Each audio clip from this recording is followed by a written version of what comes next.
oil spill by DT has left eyeballs all over the sea. So don't go swimming down in the south unless you want tar balls in your mouth. Balls in your mouth, balls in your mouth. Don't swim in the ocean, don't get balls in your mouth. Balls in your mouth, balls in your mouth. Don't swim in the ocean, don't get balls in your mouth.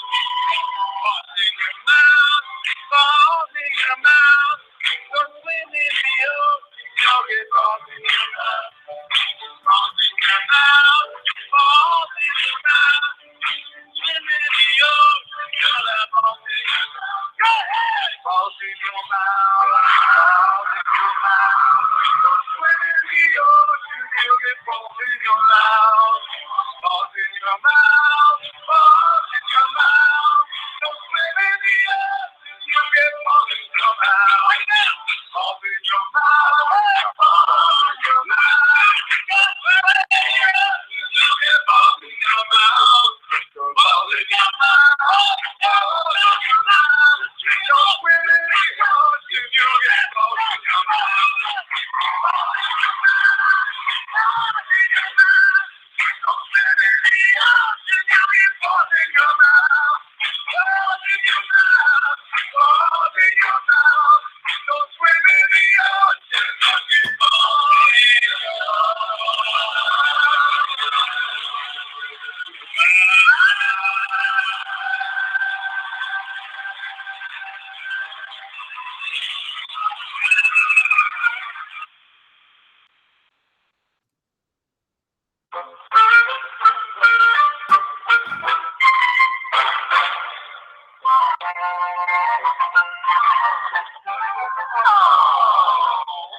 How darling!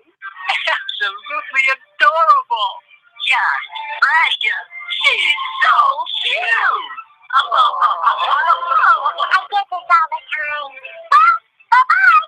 Isn't she cute? I'm cute. Yes, it's true. I really can't help it, but what can I do when you're cute? It just shows. With these two darling eyes and this cute little nose and a pretty pink dress that's adorable, yes, and when they see my dimples, then everyone says, oh, shoot. Isn't she cute? Cute, cute, oh, isn't she cute? Cute, cute. I'm the one they adore. I'm sweet and I'm cuddly and small, just like Dudley, but more. It's a cure. You'll be constantly cute and enchanting to fool. When my lips sticking out in that cute little mouth, then that's just no doubt why the guys like me out. So cute. Let's face it, I'm cute. Cute, cute, oh, baby, cute, cute, cute. Cute, a thing you can't hide. If you look up the word in a book, there's my picture inside. Teeny guy, have me on the cover. Don't you just love her? I'm simply a goddess. And isn't she modest? I'm the answer to one of the questions in Trivial Pursuit. For who's the most cute? Cute, cute, oh, isn't she cute?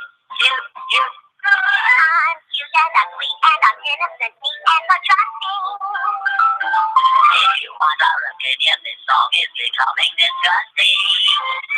I'm cute. So what? I never am vain. She's becoming a pain in the butt. I'm also so nice. I'm a doll through and through. So big whoopie-doo. I'm sweet and adoring. And also real boring, and that's why we're snoring at you. That's it. You ruined my entire cute song. I am angry. I am furious. I am enraged. You're awfully cute when you're angry. You really think so?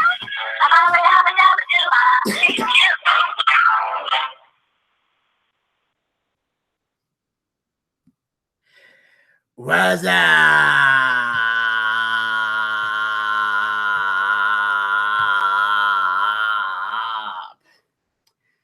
BOOCHCAST fans, listeners across the internet, radio waves. This is Vinny Bucci, aka the Booch, and this is that time again. Once again, yet again for the BOOCHCAST. What's up, everybody? It is Thursday, May the 26th, 2016. It is high noon on Throwback Thursday. That's right. That special day of the week where you plug in the old home movies, dig through the old photo albums, and take a special look back at yesteryear. And super excited to be back on the air today. Got a lot of stuff planned, a lot to talk about. Before we get started, I got to give a quick little shout out. Shout out to my friend, my mentor, Mr. Larry Wax, a.k.a. Larry, W-A-C-H-S. Today is his birthday, and you can celebrate his birthday today with a special hashtag that he has come out called hashtag Wish W-A-C-H-S Happy Birthday. So as a tribute to Larry, if you want, feel free to use it in all of your tweets for the entire day today. I know I plan to. In fact, I made sure to put it in both the tweets that I just sent out before the show started to pretty much inform everybody that the BOOCHCAST is live. I did the first one that I put out, and then I did the YouTube link that I put out, and I did that, after the cute song that played on, that I played from Animaniacs before the show starts. That's a new thing that I do now. I post the Blog Talk one the second I go on the air, and I save the YouTube link until I actually get to the point where my face is going to be on the camera. That's why yesterday, I sent the YouTube link out about 12:54 p.m. because that's when I was done with the interview with Steven Castaneda. So that's a new thing that I'm doing now. Whenever I get to the point where I'm going to appear on the air, because sometimes I have to play stuff at the beginning of the show before I come on, that's when I get the YouTube link set up. That way, people know, okay, when you see BOOCHCAST live on YouTube, that means you're actually going to hear me speak, and you're going to see my pretty face, or as they say, gorgeous face. So anyway, I put the hashtag Wish Wax Happy Birthday on both tweets, and I'm hoping you guys will do the same for my buddy, my friend, my mentor, Larry, W-A-C-H-S. If my math serves me correctly, I think he's 53 today. That's going to be my guess. I think he's 53. Because the last time they celebrated his birthday, I believe he was 52. Last time I checked. I never really asked his age. I don't really like to ask people their ages. I don't, I look at it like this. I'm not a bouncer at a club. I'm not a police officer. The only time I ask to see people's ID is when I'm behind the register at the big orange box and I need to. So I'm not real comfortable doing that. But I think he brought up his age at one point, and last time I heard it was 52. So I think right now he's either 53 or he's 54. One of the two. I don't know which one. I wish I did, but for now, my guess is going to be 53 until either he tells me or somebody else tells me otherwise, that it's a different age. So that's what I'm going to go with. So today, I want to take this opportunity to wish my friend, my mentor, Larry Wax, Larry W-A-C-H-S, a happy birthday. I hope he has a wonderful birthday. And I hope you guys, if you haven't already and you have an iPhone, smartphone, Android, make sure you download the WACHS Modcast app. Also, you can go to houseofwachs.com. And I found this out, which is a little cool thing. If you type in regularguys.com from the old Regular Guys show, it will also take you to his Modcast application because Larry, for those who do not know, he owns the trademark name the regular guys. So because I remember one time, just for the hell of it, I typed in regularguys.com just for fun, and I saw the Modcast pop up right there. So for anybody out there that might have that saved in your browser or bookmark, if you have that website bookmarked, you can easily go there to check out the WACHS Modcast. It's a great, great show. Larry does a hell of a job with it. Also, he's had me on the show before. I was on there when we talked about ISIS threatening the WWE, which was a great segment for me. I know I've taped other things for him in the past. I'm still waiting for those things to air, but I'm sure Larry will put them on in due time. And also, Larry's doing very, very well for himself since leaving Rock 100.5, and I look forward to seeing what Larry does down the road in the future. And I'm just excited for him, and I'm even happier to know that he's proud of the accomplishments that I've made. I remember he called me the night after the debut of Daytime Fighting League, my first episode ever, when I was on the very first episode, and I managed to defeat Jaguar Durango in the Holder Boulder match to advance. Larry called me that night to talk to me about it, and it was a great conversation, and I'm glad that, Larry and I are managing to stay in contact. I'm glad that we're still friends.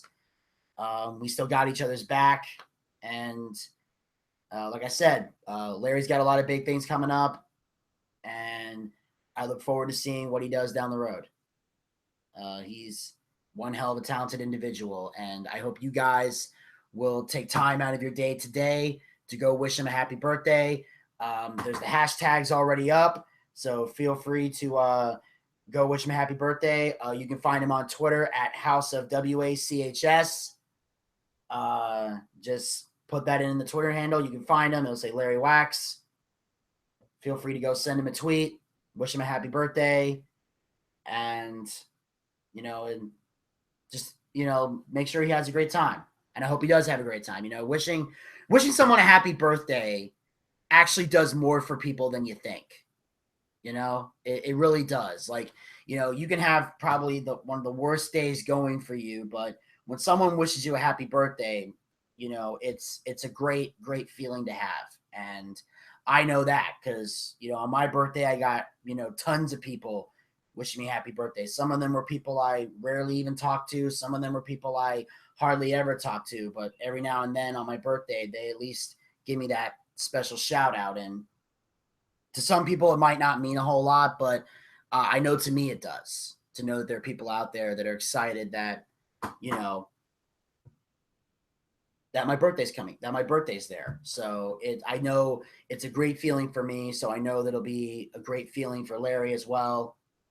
And, so make sure in all your tweets today, you use the hashtag wish WACHS a happy birthday, all one word, put it in the hashtag, send it out, and make sure you yourself take time out of your day to wish Larry Wax a happy birthday. And also, like I said, download the WACHS Modcast app, follow along with all his episodes, because he will give you a perspective on reality that is not only entertaining, but informative, and he keeps it 100, which is important in the world of broadcasting. And on that note, I mentioned before about Daytime Fighting League, so I'm going to kind of try to segue into that if I will. Don't forget, tonight at 5 p.m. on AdultSwim.com. That's right. Today at 5 p.m., AdultSwim.com, we will have episode 5 of Daytime Fighting League. So far, we've had 4 of the 8 preliminary fights have already taken place. We have seen the episode, like I said before, where I defeated Jaguar Durango. Then we saw Kebab defeat Winky. We saw Meg Has Issues beat El Boogie in what was a controversial match, and also one of the most brutal and most bloody. And also we saw the Blasian Twin 1 defeat Blasian Twin 2 in a Bug Zapper match last week. So In the quarterfinals, it's going to be the Booch versus Meg Has Issues and Kebab versus Blasian Twin One. So we've got those answers. Those questions have now been answered. Now it's time to look at the other side of the bracket and see who the other competitors are in Daytime Fighting League. So who are going to be the next two fighters? What kind of match are they going to have? And who is going to move on to the quarterfinals? The only way to find out is to tune in to Daytime Fighting League on AdultSwim.com live at 5 p.m. Check it out. It's going to be one hell of a match. It's going to be one hell of a show. It is a show you will not want to miss. I promise you. And also, a couple other things I want to talk about here at the top of the show that I'm real excited about. The first was last night. I got a chance to perform at the Atlanta Comedy Theater.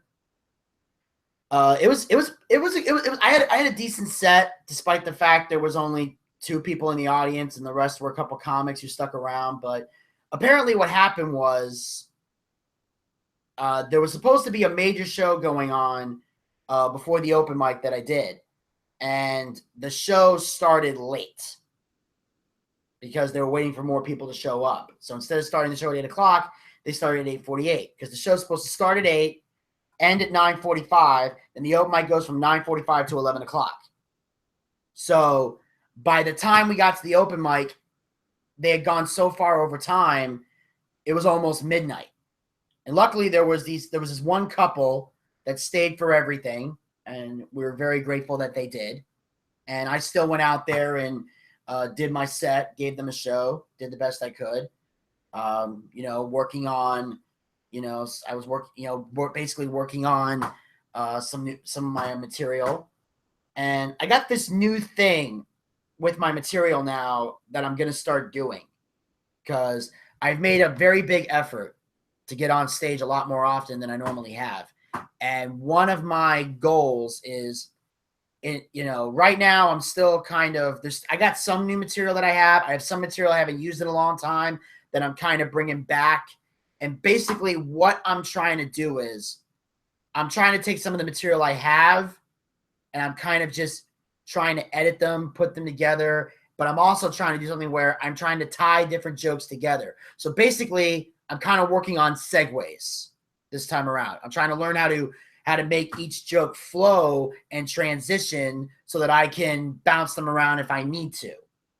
So I'm kind of doing that right now, while at the same time working on generating some new material to bring to the forefront. But I want to do that so in case I'm in certain situations, I can pull a joke out of nowhere, I can splice them all around. Or if I get into a competition type thing, like Last Comic Standing, probably not Last Comic Standing. Don't get me wrong, if they have open casting calls for Last Comic Standing, I'm going. No doubt about that. But I'm just saying, if I may not, usually the club owners pick the people, and, the chances of me getting picked are slim to none. And that's the same with a lot of talented people. But the big thing is, I'm kind of looking at it like I want to be able to take the jokes I have, edit them, make them better, and, be able to say them at different times. So I'm probably going to be mixing my jokes around, trying to do that. And then once I've gotten those strengthened up, the ones I've already got, then I'll start bringing brand new ones to the forefront. So I'm kind of be doing a unique way of editing my material this time around. So on the one hand, people were a little disappointed that the open mic got pushed and pushed and pushed because things were so disorganized with the 5 to Watch show. The one good thing was that one of my old friends that I haven't seen in a while, Tiny, was headlining the show. And Tiny is a friend of mine that I've known for a long time, and I actually met him when we filmed Comedy Camp together. Not the film, not the short film where I was the DJ. This was back when it was a TV pilot and it was going to be like a reality show. Tiny and I were both on it. So we kind of met on that show and we became friends because we're both huge, diehard wrestling fans. I found out Tiny was a big time wrestling fan. So we started talking about wrestling, bonding over wrestling. Hell, when I saw him at the club last night, that was all we talked about was wrestling. We talked about Extreme Rules. We talked about Raw. We shared our thoughts on different wrestlers and things like that. And, you know, I found out we're both big Roman Reigns fans. I also found out that, you know, we kind of see eye to eye on a lot of things. And we both, you know, there are some differences that we have of opinion, but we can see each other's point of view. Like, Tiny's the kind of guy where if he had the time, I would bring him on this show as a co-host because he knows wrestling that well. But, you know, with the way his schedule is and all the stuff that he does, I know he wouldn't have the time to be on the BOOCHCAST. But if I can get him at least on as a guest one day, I knew when it comes to wrestling, we could talk shop all day about that. So it was good to see him, you know, got a chance to tell a couple stories and, you know, really hang out, you know, just, you know, I got to bond with everybody there. And then, of course, I talked to Dan a little bit after the show, and he kind of talked about, you know, how late nights can be tough because we were getting out pretty late. And he said that, you know, he said the one thing he noticed about me, he goes, I could tell you love the stage. Like, Dan Glazer, like, he's a funny guy, but really he likes the camaraderie more than the stage time. Like, Dan's not trying to make it as a stand-up. He just loves the camaraderie, loves to be funny, loves to host shows. He does comics on parole, which I think works better for him.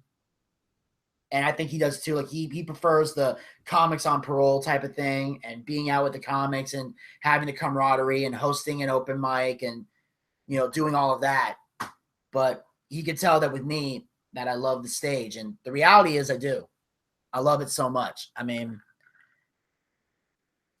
you know, it's the best, one of the best feelings in the world to be able to stand on stage, telling jokes, making people laugh. I enjoy it. I love it. It's why I continue to do it. And it's why I believe that if I continue to do it, eventually it will be something I become successful at. So, you know, so there was some good that came out of last night, despite the fact that things got pushed back. And, you know, and I think because of that, like, here's the thing. I know I'm going to keep going to the Atlanta Comedy Theater as often as I can because I love the club. It's a great environment. But I think from now on, because of the two issues they've had with the open mic the last couple weeks, I think from now on, I'm going to start going out to other Wednesday shows now. I think I'm going to start doing that, you know, at least until the Atlanta Comedy Theater gets the open mic more organized like that. I think what I'm going to do is I may start going back to the Laughing Skull now that, you know, Marshall Childs and I are doing okay. You know, we had a great conversation a few weeks ago at the Relapse. So I actually feel comfortable going back there now. So I might start doing that. I know my friend Joe and former guest of the BOOCHCAST, Joe Pettis, I know he does the Joystick Game Bar. So I'm definitely going to want to start going down there. I've been meaning to. I know he does this thing where he plays this game, Hydro Thunder, and if you beat him, you get to host. I never played Hydro Thunder before, but I would love to take him up on that. So, and I've never been to the Joystick Game Bar, but I've heard good things about it. So that's definitely a place I want to check out.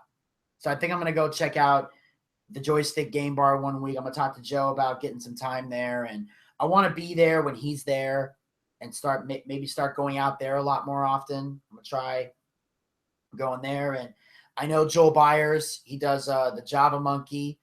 I might start hitting that up again because it's been a long time since I gone to that since I performed there. I think last time I did that, I was still hanging out with Jerry a lot, and he was still dating the deaf tranny. It was true. He was dating a transgender who was deaf.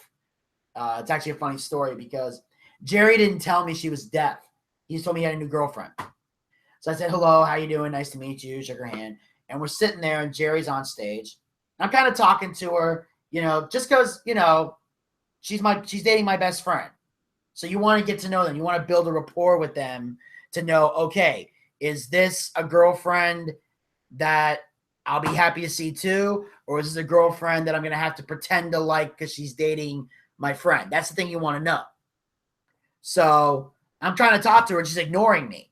Not saying I'm saying, like, how you doing? Where you been? What's up? Not saying anything to me.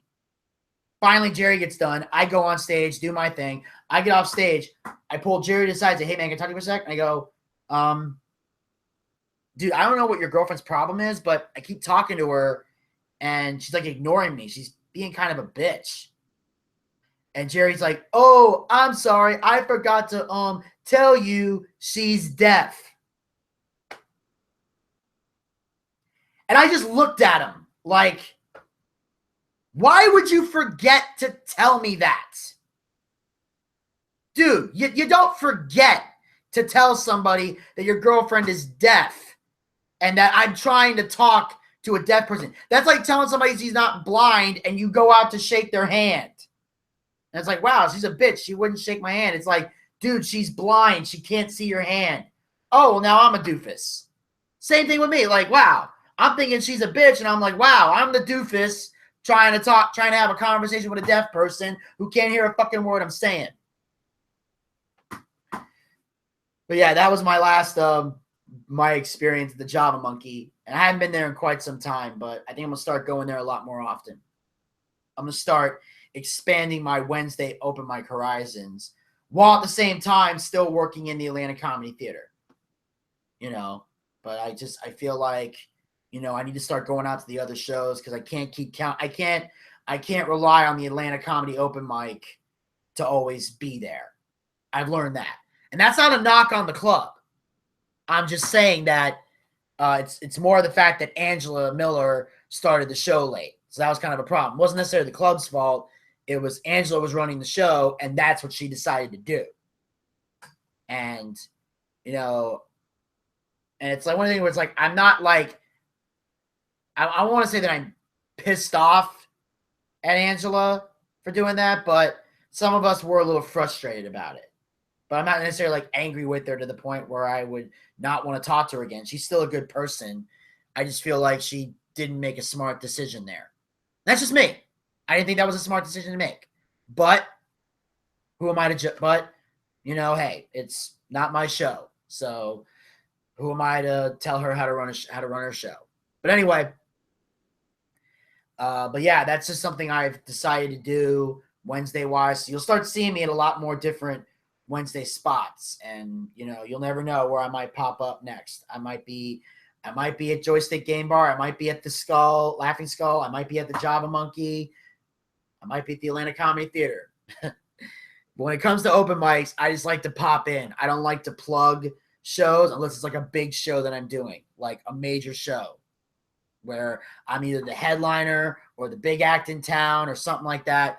Then I book the show. But when I do open mics, I don't really plug them too much because usually when I'm there, I'm working out material. And I don't like to invite my friends to come out where I'm working out material. I want my friends to come out to see me where I'm going to crush it. Where I'm going to goddamn crush it. That's when I bring my friends out. Also, in addition, hold on a second, let me take a drink.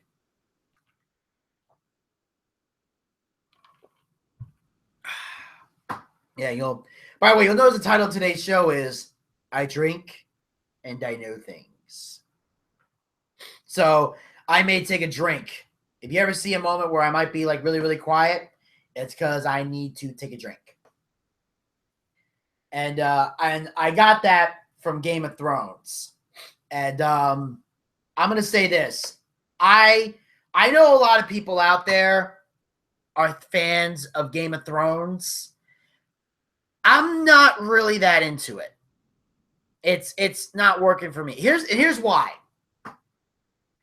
Because if I'm walking on an episode, if you can't give me a legit backstory about what's going on, if it's one of those things where I ask somebody, okay, what's all this about? And you have to say there's too much information. You just have to watch it on your own to figure it out. Right there, you've lost me as a fan. You should be able, that's one other thing I don't like. When there's like so many different, like there's different kingdoms, different realms, different things. Like if there's so much going on in the show that you can't give me the backstory, you lost me as a fan. Any other show, you could easily give the backstory. Like if somebody wanted to watch Daredevil, you could give a backstory on that led up to this moment. You know? Daredevil, great backstory, you know? Guy becomes a superhero in Hell's Kitchen. He was a young boy named Matt Murdock. He tried to save this guy who was getting run over by a truck. It was carrying chemicals. The chemicals sprayed into his eyes. He went blind. His dad raised him. He was a single father raising his kid. He was a boxer. Lost all the time. Mostly because he was throwing fights. He was making to make money. Then eventually he decided one day, I'm not going to throw this fight. I'm going to win by knockout. He bets everything on that fight. Takes that money, puts it into a special savings account, a secret savings account that goes directly to his son so he can be taken care of. Then he calls his girlfriend. Make sure you watch over Maddie in case anything happens to me. Goes out there, wins the fight, gets gunned down by the criminals. He's dead. Matt Murdock goes like foster homes and raising himself. Gets adopted by a guy named Styx, who's also blind. Teaches him how to fight, utilizes abilities, everything. Once he gets older, he becomes the Daredevil. And he gets the name later. First, he's called like the Devil of Hell's Kitchen, the man in the black mask, whatever. Because he wears usually a black mask and that's it. Then eventually he gets himself Daredevil body armor. He has a friend named Foggy. He has a friend named Foggy who he founds Nelson and Murdoch with. Eventually that deteriorates because being Daredevil gets in the way of everything and they get into fights and craziness and they meet this girl after saving her life and bringing down this crooked corporation. She becomes a secretary for their firm. She ends up dating Matt briefly. They break up. Then eventually the whole Nelson and Murdoch thing deteriorates because, Matt Murdoch's too busy saving the world to help out with this, to help out with the file. Then there's the Kingpin, Wilson Fisk, who's controlling everything till eventually he gets exposed. Then he gets thrown in jail. Then eventually a new threat shows up. Then you got Frank Castle, the Punisher, who's also causing trouble. He's a vigilante just like Murdoch, just like Daredevil. The only difference is Daredevil doesn't believe in killing. The Punisher does. And eventually they form a friendship over time. Like, it's easy to figure out the backstory there. You can explain it in detail and get it easier. With Game of Thrones, you can't do that. The only thing I know about Game of Thrones is that Peter Dinklage is a badass, and he's one of the coolest guys on the show. And then also, there's this one girl who at one point was fucking her brother. That's it. That's my knowledge of Game of Thrones. That at one point there was a girl who was going to marry Peter Dinklage but decided not to because she was secretly having an affair with her own biological brother. And then eventually she had to take a walk of shame when it got exposed or something. I don't know how it happened. I just know that she was fucking her brother. That's all I know. That is my Game of Thrones knowledge. I know nothing else about it except for the jokes that were made on South Park about how apparently there's full frontal male nudity. Because they were doing jokes about seeing a lot of wieners or something. Even point they did this song where it's like, wiener, wiener, wiener, wiener, just another wiener, wiener, wiener, wiener. So that's all I know.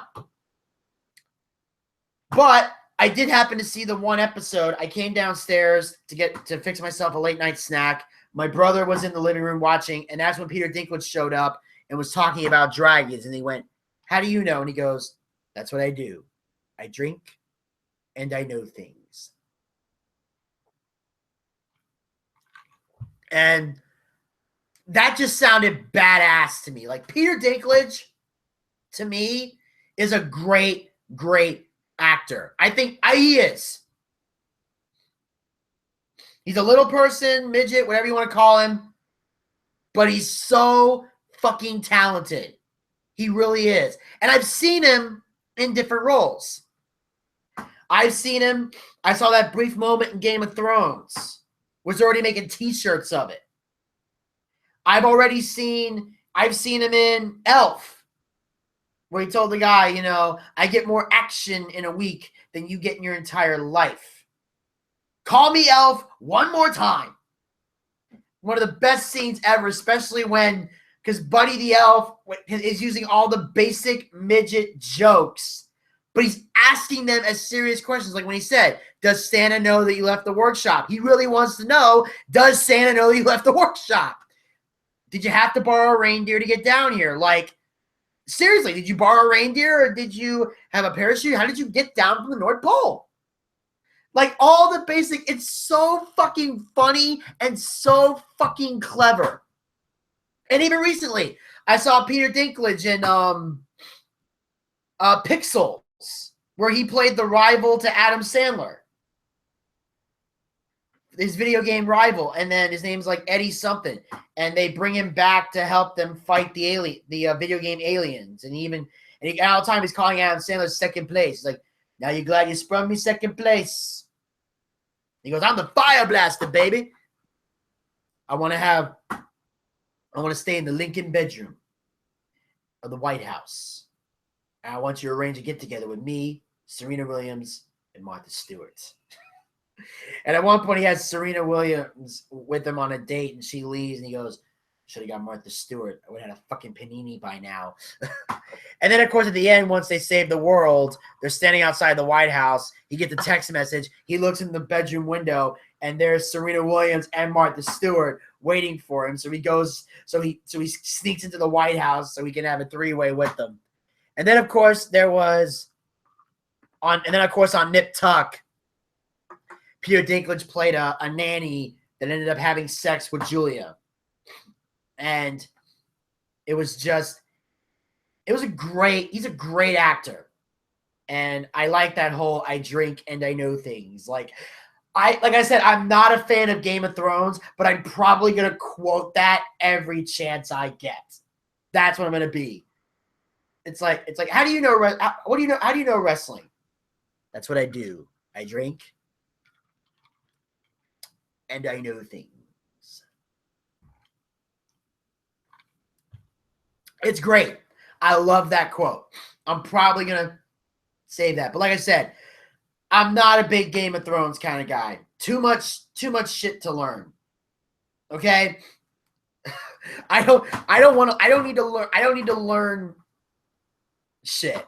You know, if I want to learn something educational, I'll watch Bill Nye the Science Guy or something like that.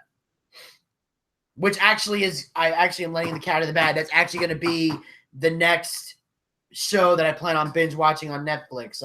Speaking of Netflix, as you guys know at the beginning of the show, I played the cute song from Animaniacs. That's Dot, doing the song about her being cute, which is one of the funniest moments. One of my favorite parts of Animaniacs that I remember was that song, and Dot always bragging about how cute she is. And then, of course, yesterday I played the one with Wacko's Gizmo invention that pretty much ends with a whoopee cushion. But it's a big contraction that's just supposed to make an ending with a whoopee cushion going off. And Wacko's it was funny. It was insane. I played it because it was a classic moment. If you want to see what it looks like, if you actually want to see it, I'll be posting it on the BOOCHCAST Facebook page over the weekend. So you can check it out then. Excuse me. And also, as you guys know, I've still currently watching Animaniacs on Netflix. Tomorrow on the BOOCHCAST, I'll be talking about Volume 2 of Animaniacs. And I've actually, this week, I managed to wrap up Volume 3. And I am very close to wrapping up Volume 4. I know I'll be watching a couple episodes today after the BOOCHCAST while doing the post-production work. And also I've got, plans to definitely watch it tomorrow after doing some post-production work, assuming, of course, that I'm even going to have the opportunity, assuming, of course, I don't get it all done by Friday or by today. I'll see what happens. Depends on how many episodes we got to work with, but I've wrapped up volume 3 already, but I'm going to wait till next Friday to talk about volume 3 unless something else happens during the week where I end up being in a situation where I can talk about it. But for the most part, it's just going to be next Friday will be volume 3 of Animaniacs, and I'm on volume 4, the last one. And like I said, I've been enjoying the show. It's been reminding me, how great Animaniacs really was. Still a funny show after all these years, and a lot of the jokes you don't get, but once you see it again, you realize how awesome it is. So after done watching Animaniacs, the next show I decide I'm going to binge watch is Bill Nye the Science Guy. That's one of the goals I have with Netflix is to go back, not too far back, and I'm talking like really far back. Like nothing. I'm trying to not to do anything like recently. Like I'm not going to binge watch Scrubs. I'm not going to binge watch Friends, even though I like both those shows. Those shows are too recent. I'm trying to go back like really far back to like classic shows from like the 90s. That's really my goal. Or new shows that Netflix does that I like. Like out of all the shows I'm binge watching, the only 3 that are still running and ongoing are F is for Family, Fuller House, and Daredevil. So obviously, like I said, when season 2 of F is for Family shows up,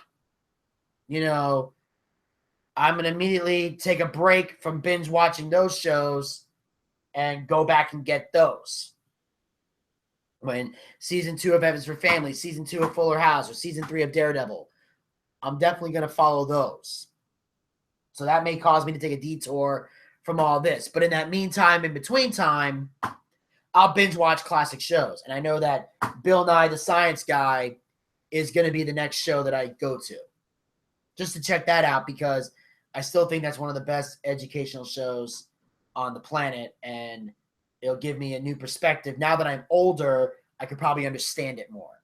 And that's what I like about watching these old shows from the 90s, is the fact that, as a kid, you watch it for entertainment and you understand some things you get, some things you don't get. But now, at the age of 29, because I'm 29, I can see the show in a different way. I can look at the show through adult eyes and a more evolved brain than I had in the 90s.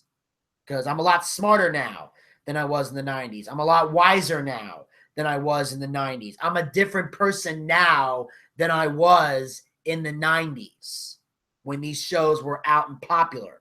So I like the fact that I get to look at them from a different perspective. And I know that by getting a different perspective on them, I can look at them in a different way. And also, it's a great way to just take a stroll down memory lane and see great shows that I enjoyed in my growing up. And in my opinion, there's nothing wrong with that. And I think that it's just a great thing to talk about. Also, it's a great way for me to, educate anybody out there. Like, let's say you're listening to the BOOCHCAST and you never heard of Animaniacs. You never saw Animaniacs. You get to see what great, goofy cartoons was all about. Like, because there's a lot of goofy cartoon shit on TV now, but, a lot of them just don't make sense. The Animaniacs, they were goofy and fucked up in the head, but they had things they taught you. Things made sense. It had a way of being goofy and funny, but still structured well. And you don't see a lot of that today. Some of them are just stupid for the sake of being stupid. And that's the biggest problem with cartoons and TV. Like, I remember growing up watching Nickelodeon, enjoying all that. And then all of a sudden, the old cast leaves, a new cast comes in, and the new cast is just fucking idiots. Like, it was so abysmal to watch. And then I see some of the cartoons. Like, I remember we had, like, Hey Arnold, Cat Dog, Rocko's Modern Life, some of the best Ren and Stimpy, some of the best 90s cartoons, and even some of the live action ones. Are You Afraid of the Dark? Salute Your Shorts. You know, there were some great shows. Wienerville. Just great shows. And then you see them, then you look at shows today, and some of them are just hot garbage. You're like, why the hell is this even programming? And I'm sure that, you know, when my shows came out, there were people from the 70s and the 80s who looked at the shows I watched and thought they were garbage too, because almost everybody thinks the younger generation is garbage, but I truly look at some of them and think it really is garbage. Like, how do you... I don't understand how kids sit through half these TV shows. They're just dumb and boring and have no structure behind them. That's why I enjoy the shows that I had when I grew up. And like I said, I look forward to wrapping up Volume 4 of Animaniacs.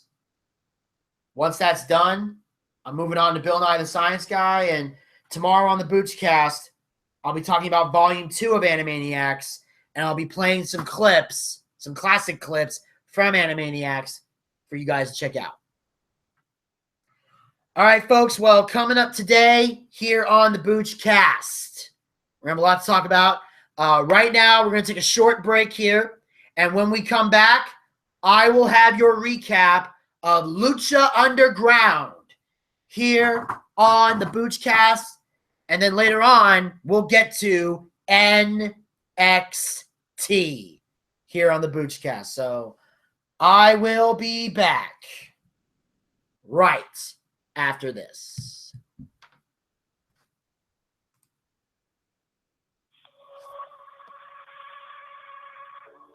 If you ever leave me, baby, please don't must be down my door.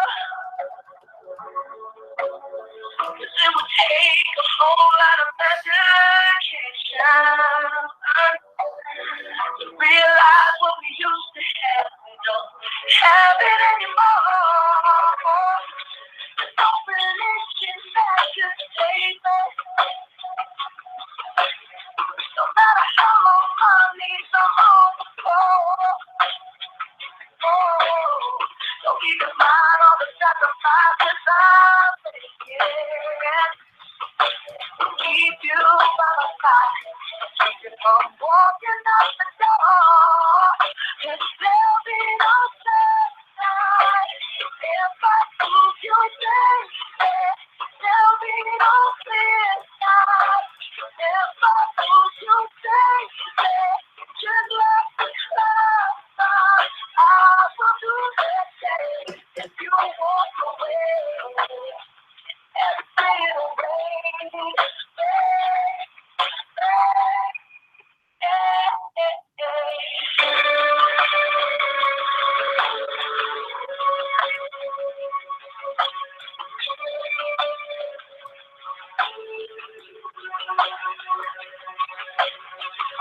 I'll never be your mother, baby. Daddy, don't look me in the eye. Ooh, if I was in their shoes, I'd be somewhere else, baby. And there goes my little girl, offering that trouble some guy. But this is the fight of something they can't understand. Ooh, but little darling, watch me change their mind. Yeah, but no, I'll try.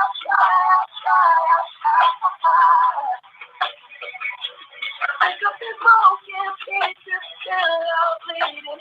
That'll make you right. Cause there'll be no sunlight if I lose you, baby. There'll be no clear sky if I lose you, baby. And just like the clouds, I will do the same if you walk away. And fade away.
Hello and welcome back to the BOOCHCAST.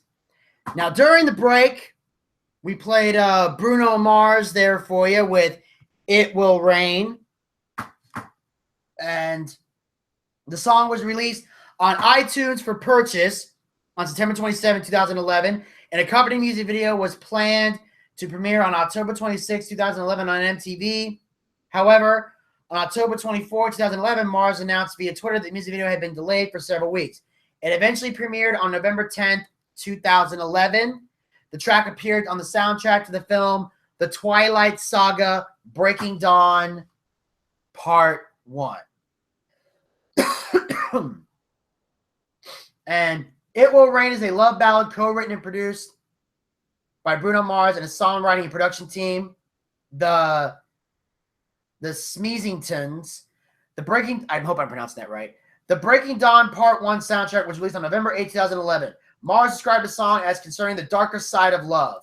Mars and his label, Elektra Records, later celebrated achieving his fourth #1 single on the Billboard Top 20 chart with It Will Rain. It Will Rain is featured in the end credits of the Twilight Saga Breaking Dawn Part 1. Mars said the tune was halfway done before he viewed the early cut of the film and, inspired by its characters, put together the finishing touches.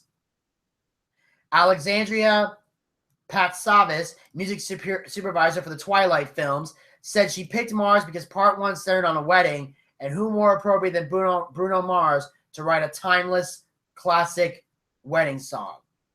Mars later remarked he had to turn off the radio upon hearing the final mix of his vocals on the song, saying, "I felt like I was a mosquito singing. I don't want that to happen again." The agony and torment of heartbreak in the lyrics describe the universally emotional pain of relationship bonds like morphine relationships, sexual arousal, bonding, romantic attachment, and behavioral addiction. Being ripped apart that results in depression. Although some reviews were mixed, for example, Rolling Stone, which gave the song 3 stars out of 5, saying it sounded like a bit like Wild Horses and a lot like Mars' next radio juggernaut. So, obviously, it got mixed reviews, but it's still considered a great song.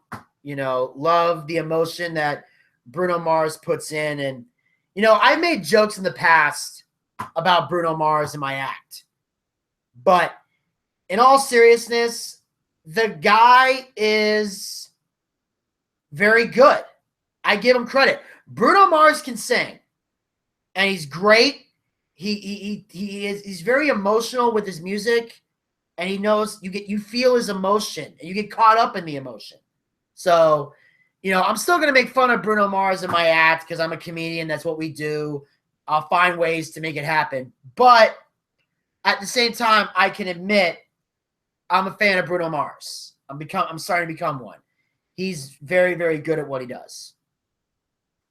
And that was Bruno Mars with It Will Rain here on the BOOCHCAST. And on that note, ladies and gentlemen, we will now commence with the recap of the Lucha Underground. And we kick things off with the opening segment of the show. The opening segment of the show features, of course, we got Pentagon Jr. and Vampiro. As we all know, Pentagon Jr. suffered a broken back after his match with the monster Matanza Cueto, and Vampiro has been trying to help Pentagon Jr. Get back on his feet and regain his Cero Fiero, or for the English-speaking people, Zero Fear. And here's what happens when Pentagon decides he is ready to return to the temple. Pentagon, where are you going? Estoy listo. You're not ready. Intento detener.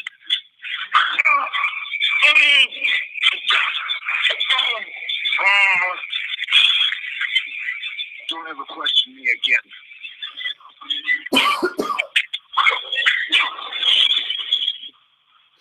Yo no tengo miedo. Yeah, you're scared. Cero miedo. You can go to the temple, but you're not ready to face the monster.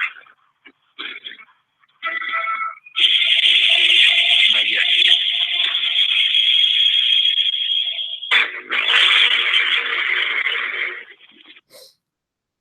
All right. Well, that right there is a determined Pentagon Jr.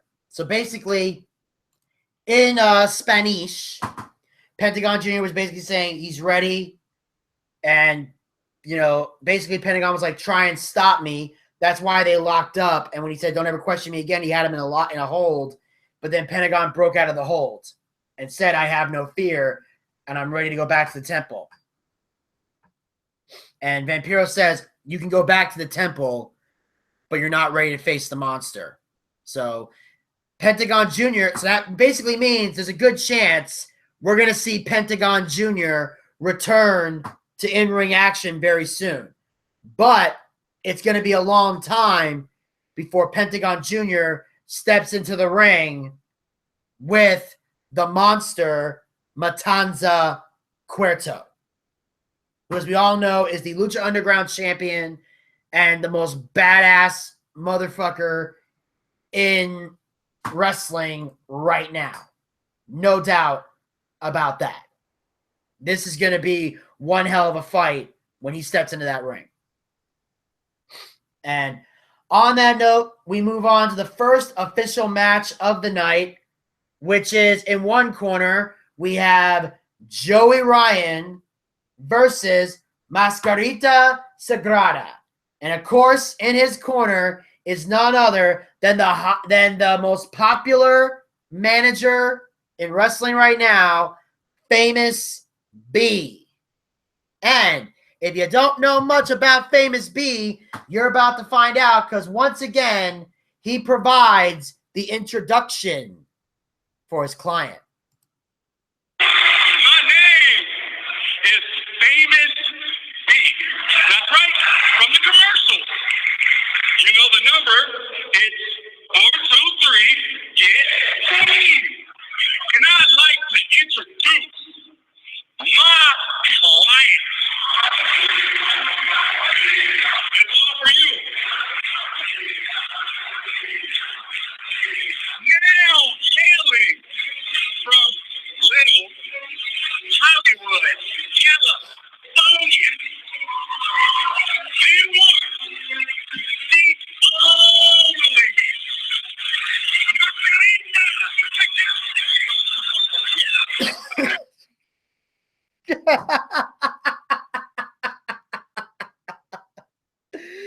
I'm not going to lie to you guys. I got a kick out of that. Like, as soon as he goes, Mascarita, said, God damn, because it's right at that moment, Joey Ryan just kicks Mascarita's head off, and it was perfect timing. He just goes, God damn.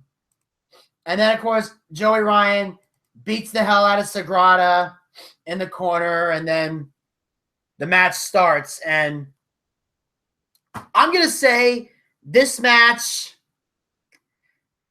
again, this match was not that great. And I'm going to tell you why. Once again, you got Famous B. He is more over with the crowd than his actual client. And he's constantly going out there and getting his ass kicked. Masquerita is this is the thing I'm trying to figure out with Lucha Underground. Who are they trying to get over? Masquerita or Famous B? Because if this partnership is meant to put over Famous B, they're succeeding. If this is meant to help Masquerita, they're failing miserably because he's constantly jobbing. This is not a good thing. Because here's the thing, the only way they could spin this is if Famous B says, "I only promise you fame. I don't promise you victory." That's the only way they could spin this to work in the favor of Famous B. Because this ain't working, wrestling-wise. And what I found interesting was that, Famous B, sometimes he was distracting the referee. And at one point, he's actually handing his business card to Joey Ryan, who puts it down his shorts, because that's what he does with everything. He's become the king of sleaze, and he works the gimmick so well. Then, of course, at one point, Famous B distracts Ryan. Sagrada rolls him up for victory, but then Joey Ryan hits the Tornado T and DDT, picks up the victory, gets the win, and once again, we have yet to see the porn plex from Joey Ryan, which again is not making sense to me. Joey Ryan does a move. It goes viral on the internet. It's one of the main reasons why signing into Lucha Underground was such a big thing. And yet, they're not letting him use it.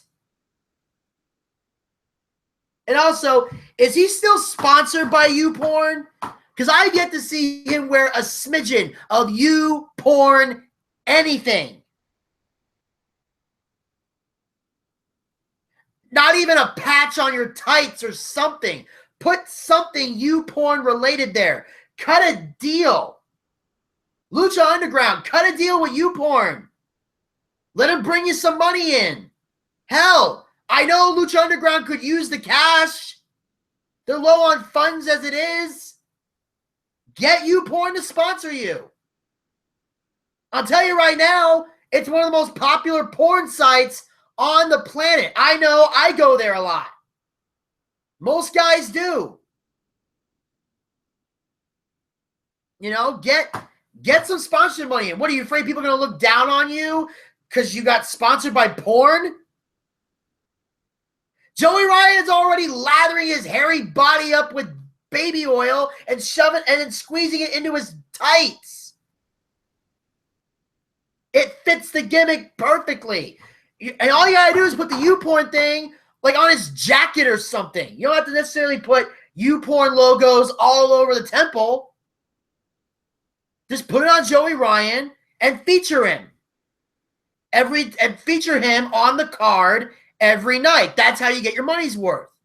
Whether Joey Ryan's in the ring, whether he's a manager, or whether he just comes out to stare at the ring.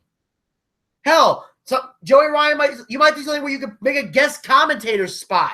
Let Joey Ryan sit with the microphone, be all sleazy while talking to Matt Stryker and fucking Vampiro. You're not doing anything with you. Both these guys in the ring, both these wrestlers are trying to bring something to the table. You got so much potential with both of them, and you're just crushing it. Yeah, Joey Ryan won. Good for him. But you're not utilizing his greatest feature. And I don't know what you're waiting for. I don't know what Lucha Underground waiting for. Are you waiting for a big event? Like Lucha Mania or something like that? And then all of a sudden, he uses that to win the Lucha Underground Championship. Like, I don't know what the hell they're waiting for, but they're not cashing in on the biggest thing Joey Ryan brings to the table. And it makes zero sense. It makes zero sense. All right, and on that note, after that we cut to a random vignette that features Taya Valkyrie, who, as we all know, is the valet for. She's also a great wrestler, but she's also the valet for Johnny Mundo, who we all know as John Morrison from WWE.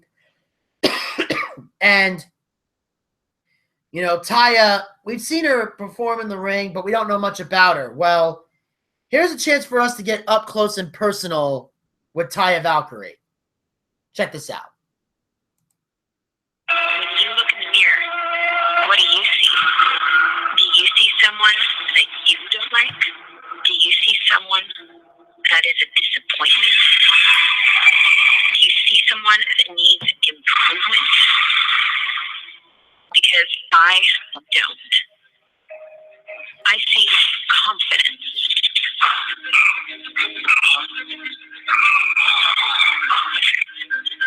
I see dominance.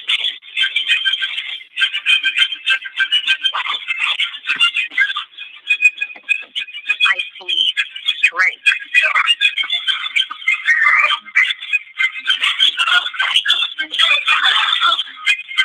I see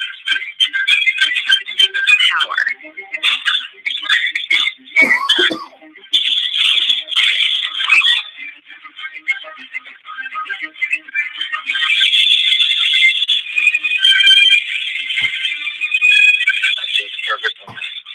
So do I. Let's go.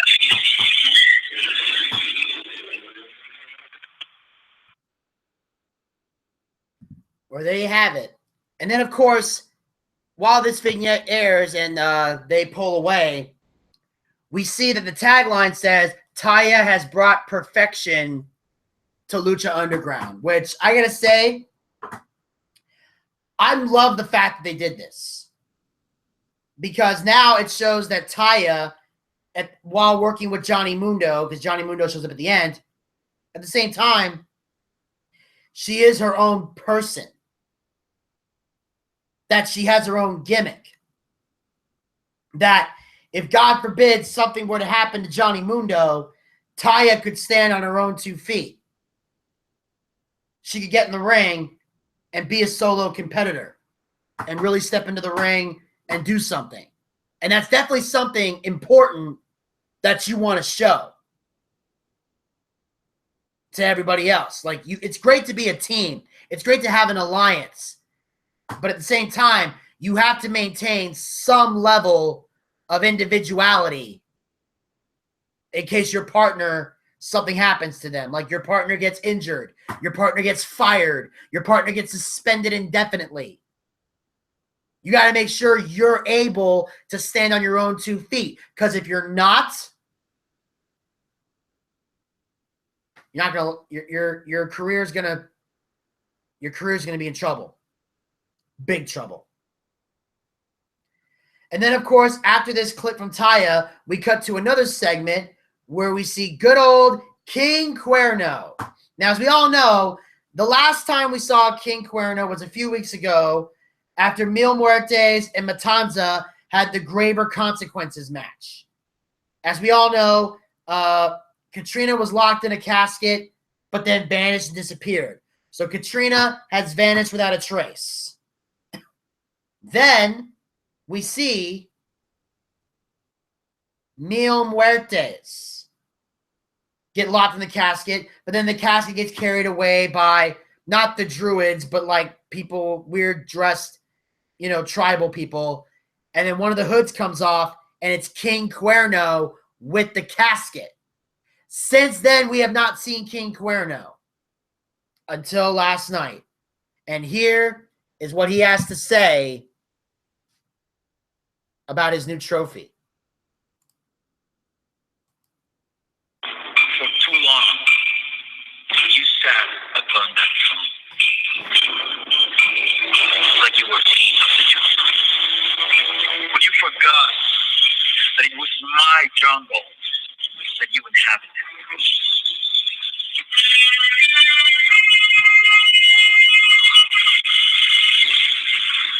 No matter how mighty the lion, he will always fall and become just another piece in the collection of the true king of the jungle.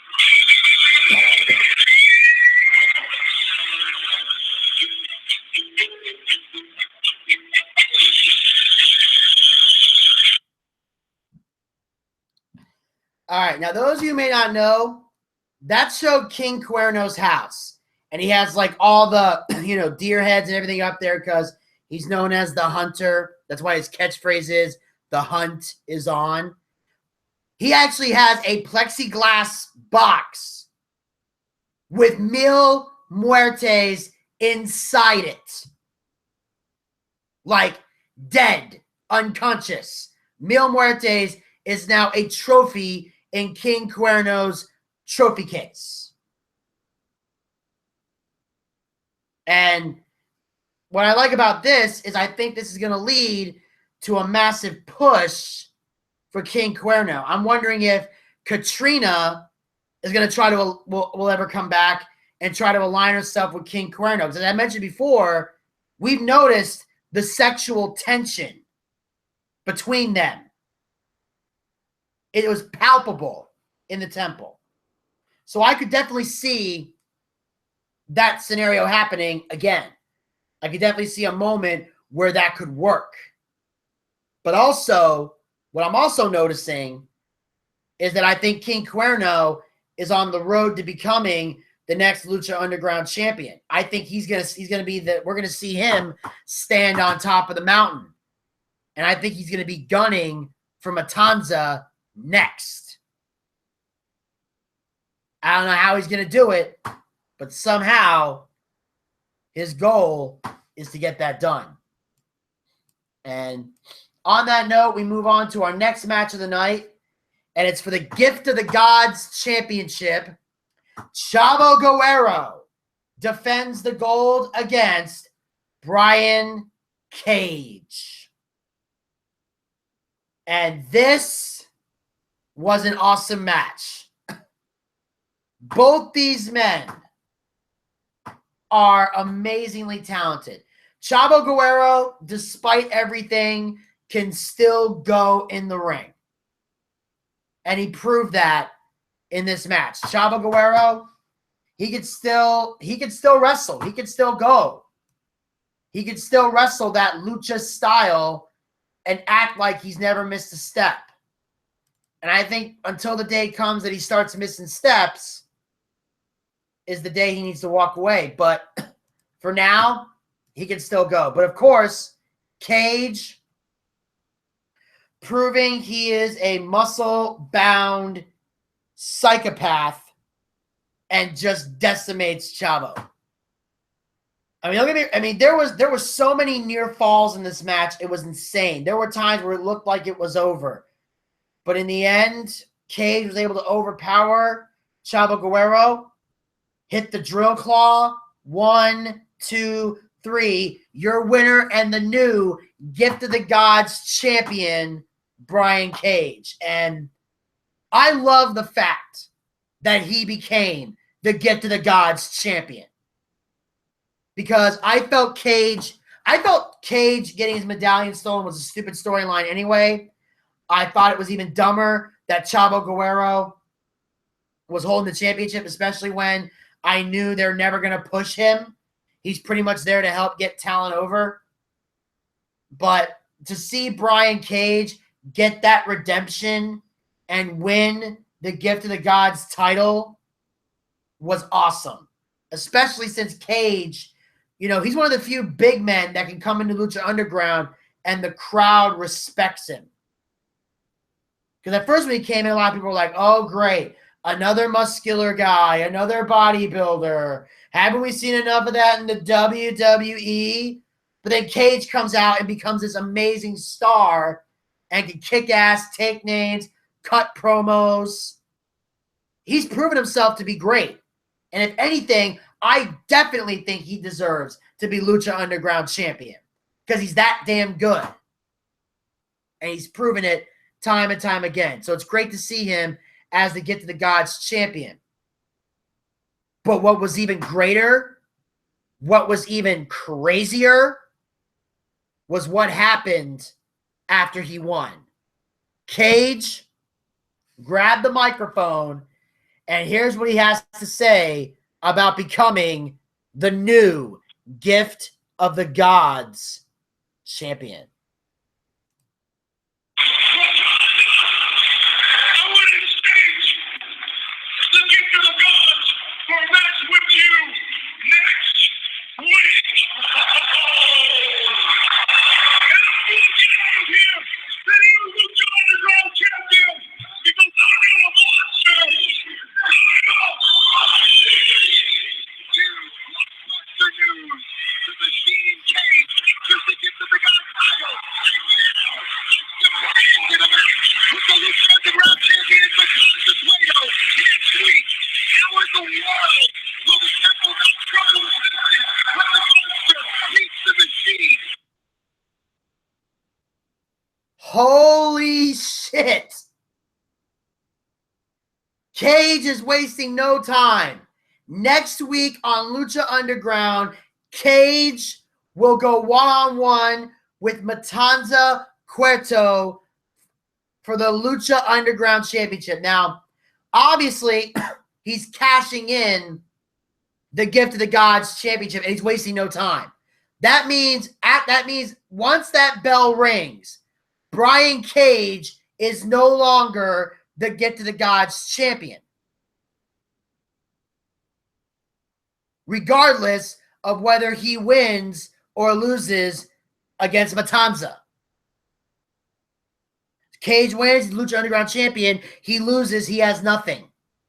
And what that also means is that eventually we're going to have to start seeing brand new match. We're going to have to get more Aztec medallion matches.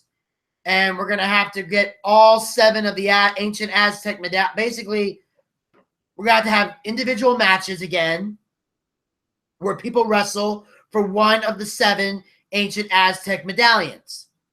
Once all 7 medallions are handed out, those wrestlers will put the medallions into the belt, and we'll have to have another 7-way match for the Get to the Gods title. That's how it works.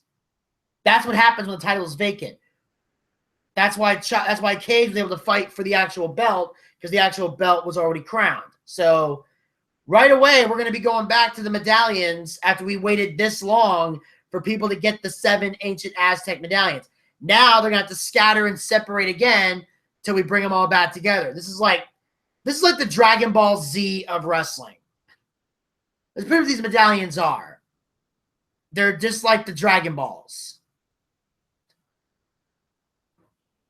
Because there's 7 Dragon Balls and there's 7,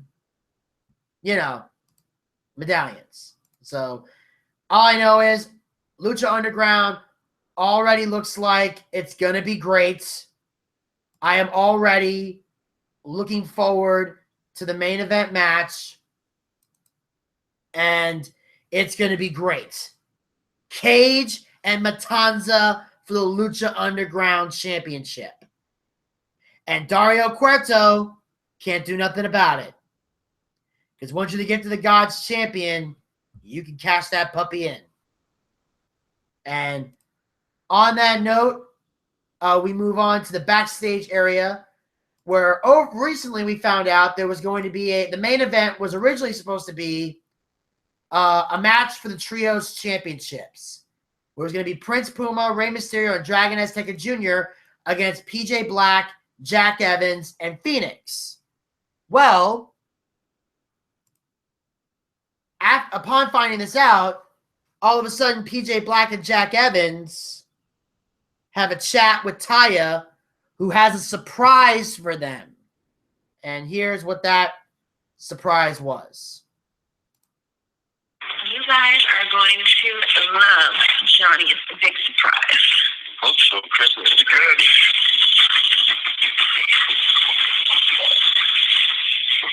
Kyle, what the hell? The Trios title night and that's your partner. What are you thinking? Right. Now you have a new partner. When you're right, you're right. We love the surprise. Welcome to the team, man.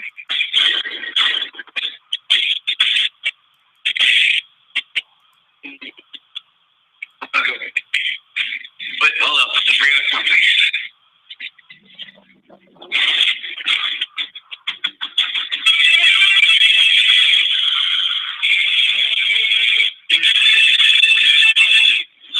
That's right. You can shoot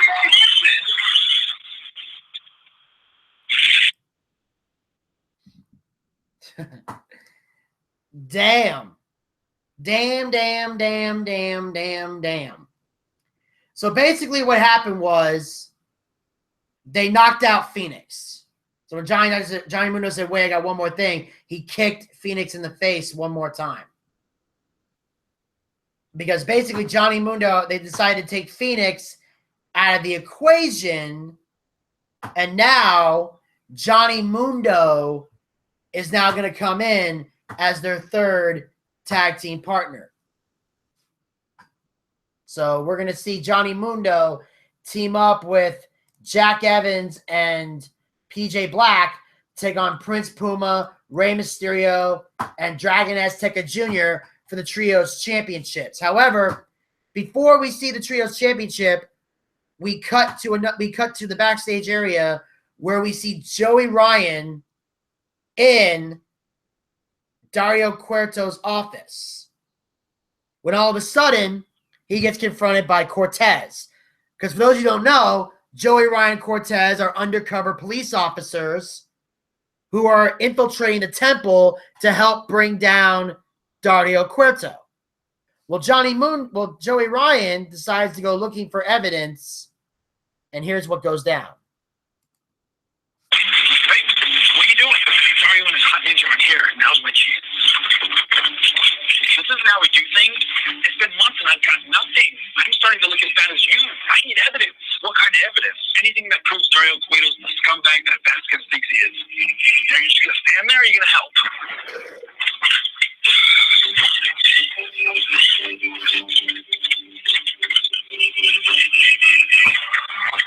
Oh, look at this. Cha-ching. That doesn't prove anything. Sure it does. Proves we're getting our much-deserved bonuses. What are you guys doing here? Hey, buddy. We're just, Joey left the contact lens, so we're... Bullshit. You're Robbie and Hefe, and you guys didn't invite me? You didn't even no choice. I'm gonna go tell Dario. Wait, no, wait.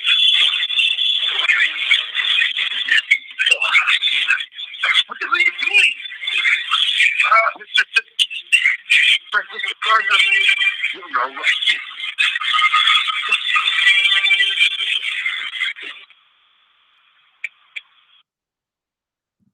Well, I guess it's safe to say that their cover has been blown for the most part. I mean, Dario doesn't know, but the question is, will Cortez and Joey Ryan be able to arrest this guy without anybody knowing? And he got mad, like, you're robbing El Jefe and you didn't invite me. So he's ratting them out because he didn't invite him. Like, dude, all you had to do was stay there. They would have gave you some cash. Like, and that's the thing. Most cops are like that. They'll put extra cash in their pocket. Some cops will do that. I remember it's like the movie Training Day where Ethan Hawke wouldn't do it, but everybody else in the place did. Like, there was $4 million, so he's like in there. So he's like, "Congratulations, man! You just did we just made a $3 million bust." He's like, "I thought you said it was $4 million." He goes, taxation without representation. You lucky first day, motherfucker. And I don't blame him, really. And the only reason cops do that is because they don't get paid good money. You don't make good money being a cop. That's why cops are so easy to corrupt. because they don't make a lot of money. I think if cops were paid better, they wouldn't be as easily corrupt. I like to believe that anyway. But, you know, that's just me. But anyway, so I don't know if this means their cover's completely blown or if Dario Cueto is going to plan something, assuming he knows any of this. He probably doesn't. But I'm just trying. I'll be curious to see next week if Cortez and Joey Ryan were able to arrest this guy without anyone knowing that they're cops. Like, are their covers completely blown already? That's the worst thing to do when someone's undercover, is to completely blow their cover. That's usually never good. Never good at all.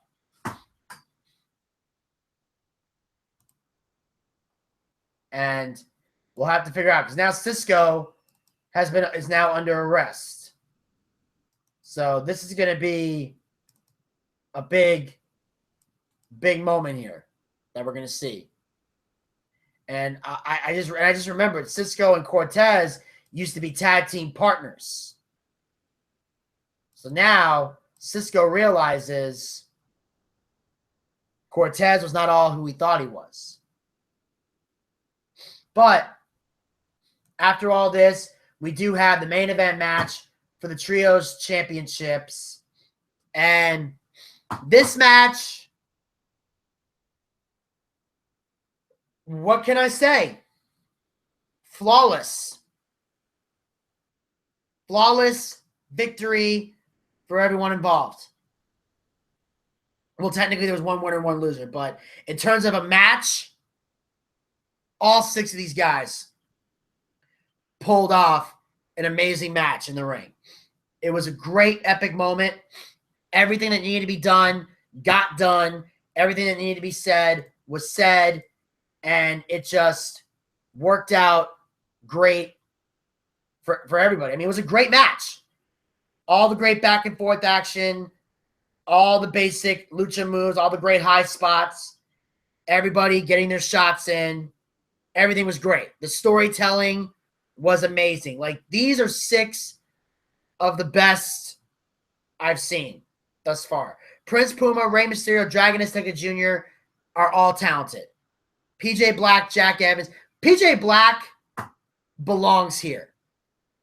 We all know him as Justin Gabriel in WWE, but he belongs here. This is the right place for him. Johnny Mundo, this is the right place for him too. These guys have been able to build a home here. Rey Mysterio, he's in the perfect place too. Now, of course, in the end, Taya distracts the referee. Azteca plants Mundo with the Canadian Destroyer. But while the referee's distracted, Evans comes into the ring and hits Azteca in the back with a chair. Mundo picks up the scraps, scores the pinfall, and the winners and the new Lucha Underground Trios champions, PJ Black, Jack Evans, and Johnny Mundo. So, and what I found out that was interesting was this is Johnny Mundo's first taste of Lucha Underground Gold. He is now a Trios champion with Jack Evans and PJ Black. So now they're the dominant trio. They're going to hold on to the belts. Rey Mysterio, that was his first taste of Trios title gold. And overall, the match was great. I just want to see where Rey Mysterio goes from here. Is he now going to fight for Lucha Underground Championship? Is he going to take part? Is he going to get one of the 7 Aztec medallions? And is he going to be part of the the next 7-way match that will crown a new Gift of the Gods champion? Will Prince Puma or Dragon Azteca be involved in that same match? What can we expect down the road? But one thing is certain. Lucha Underground delivers once again. Like I said, the first match was the only bad moment of the night for me. Everything else I enjoyed. I thought Lucha Underground to me is it's the most compelling wrestling show and the most compelling television show overall that we're seeing. I have been over the top impressed with this show. I truly, truly have. And I think we're going to see more great stuff come out of Lucha Underground. Once again, I'm impressed. Once again, it's a great show. I'm loving this show more and more every week because they are just delivering on a massive level that I'd never seen before. And on that note, that will conclude the recap of Lucha Underground. What I'm going to do is I'm going to take another break here. And when I return, we will get into NXT here on the BOOCHCAST. So don't touch that dial. Don't go nowhere. I will return after this.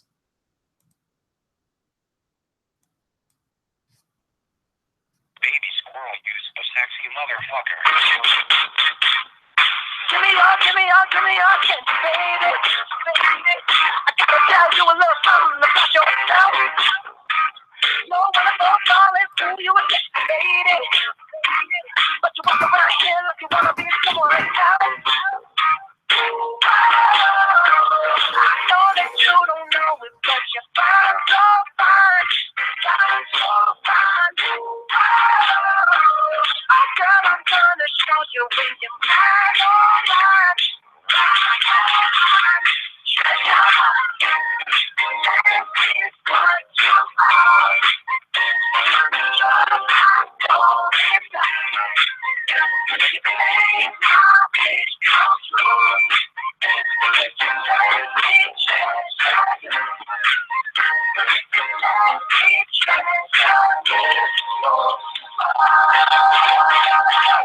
Pretty girl, you just decided.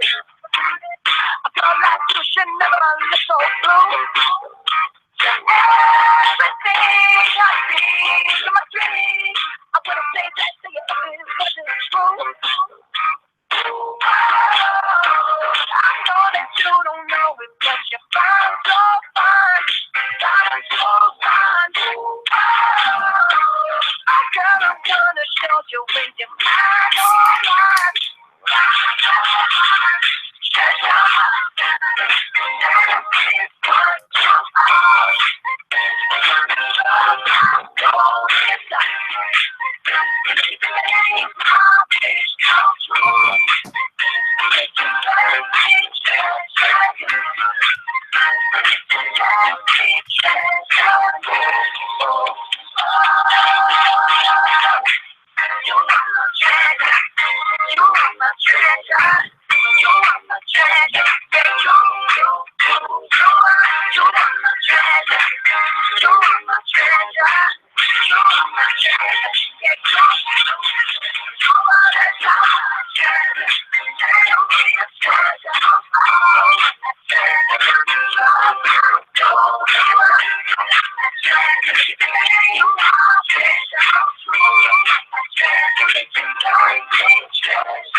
Hello and welcome back to the BOOCHCAST.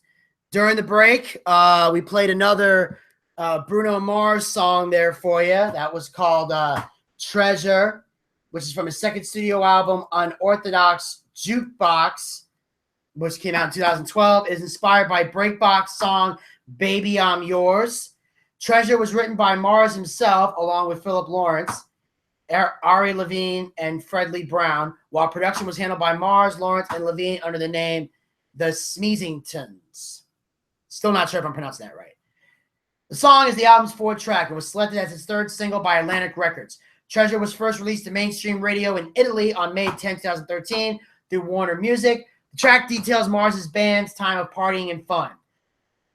Philip Lawrence described it as the kind of song where the whole band can get up and jam. It was described as a disco, funk, soul, and post-disco with R&B elements. Treasure became Mars' seventh top 10 hit in the United States since its career begun in 2010. It has also reached the top 5 in countries like Canada, Israel, and South Africa. Treasure ranked within the top 20 in 8 territories. It received media attention for its funk vibe that a few artists have brought back, including Mars. The single was certified 3 times platinum by the Recording Industry Association of America in October 2013, representing sales of 2 million copies. Since the certifications for digital singles include on-demand audio and/or video, songs, streams, in addition to downloads. An accompanying music video for the song premiered on June 14, 2013. It was shot by Cameron Duddy and Bruno Mars in Las Vegas, Hollywood. The video presents Mars's band, The Hooligans, in a live performance. So, once again, I had another Bruno Mars song on the track. Thought I'd play it today, just to once again prove the point that Bruno Mars, I've grown to respect this guy over time. It's an acquired taste. It kind of grows on you a little bit. And that was Bruno Mars with Treasure here on the BOOCHCAST. And on that note, ladies and gentlemen, I want to remind everybody one more time, tonight, 5 p.m. on AdultSwim.com, episode 5 of Daytime Fighting League. Make sure you tune in to check it out. Also, we're going to get into the NXT recap. I forgot there's something else I want to talk about. Oh, yeah, also, one more thing I want to talk about. Make sure today you take time out of your busy schedule, go to House of WACHS on Twitter. Make sure you wish Larry Wax, Larry WACHS, a happy birthday. Shout out to you, brother. And on that note, we will now commence the NXT recap. And we kick things off with the NXT General Manager, William Regal. Now, as we all know, in a couple weeks, NXT TakeOver will be happening. And this show is going to be called NXT TakeOver The End, which is kind of a weird, cryptic title. But anyway, originally, one of the major matches that was booked for the show was the rematch. Bayley versus Asuka for the NXT Women's Championship. However, something has happened, and William Regal must now make a schedule change. Hello and welcome to NXT. I had planned on having Bayley challenge Asuka for the NXT Women's Championship at TakeOver. Unfortunately, our medical staff has advised me that Bayley's not fit to compete at this time. So, in tonight's main event, we'll be having a triple threat match. Carmella versus Alexa Bliss versus Nia Jax. And the winner of that match will be the number 1 contender who will face Asuka for the NXT Women's Championship at TakeOver on June the 8th. Well, there you have it. Bayley has officially been pulled from the Women's Championship match due to injury, which is a shame because Bayley is definitely deserving of that rematch. And Bayley not wrestling is, on the one hand, it's going to be tough, but at the same time, it does leave a spot open to crown another big star for NXT. Because right now, that's what they're doing. They're trying to get these women ready to lead the way in NXT before Bayley eventually takes her rightful place on the main roster. So until we can get to that point with Bayley, she's never going to leave NXT. So now Bayley can I think what they're probably going to do is they're probably going to do what they've done in the past with Bayley. They're probably going to have her sit in the back and help agent the matches. She's probably going to sit there with the trainers, and while she's rehabbing, she'll agent the matches and probably help coach some of these younger women that are in NXT and probably help get them to the level they need to get to. Because Bayley has become a big help backstage in addition to everything else, because she's the last of the 4 horsewomen to still be in NXT. So she's got to bring the collective unit together. And once she does, she'll be able to join her friends. So it's going to be weird not seeing Bayley get that shot. But either way, this triple threat match is good, especially since Alexa Bliss needs a bit of a push now that she's broken away from Blake and Murphy. Carmella definitely wants to be in the main event spotlight now that she's not with Enzo and Cass. I mean, not in a negative way, just they got called up and Carmella decided to stay. And of course, they want to build Nia Jax as a monster heel and the next big star. And she's in that Anonai family. So you know she's going to get a push. Just based on that alone. But this is going to be an interesting triple threat match. Any of them can be a challenge for Asuka. And as long as they can put on a great match with Asuka, regardless who wins, it will still look good. I don't see Asuka dropping the women's title anytime soon. So the only goal that the challenger can have is to put on a great match with Asuka and earn the respect. And on that note, we'll move on to the first official match of the evening. We have Johnny Gargano and Tommaso Ciampa versus TM61. And this was just great tag team wrestling. This was tag team wrestling 101 at its finest. And first of all, let me just say, I'm glad that Tommaso Ciampa and Johnny Gargano are a tag team in NXT, and they're not trying to push them as solo stars. Because A, we need more tag teams, and B, I think these guys are more marketable as a team than by themselves.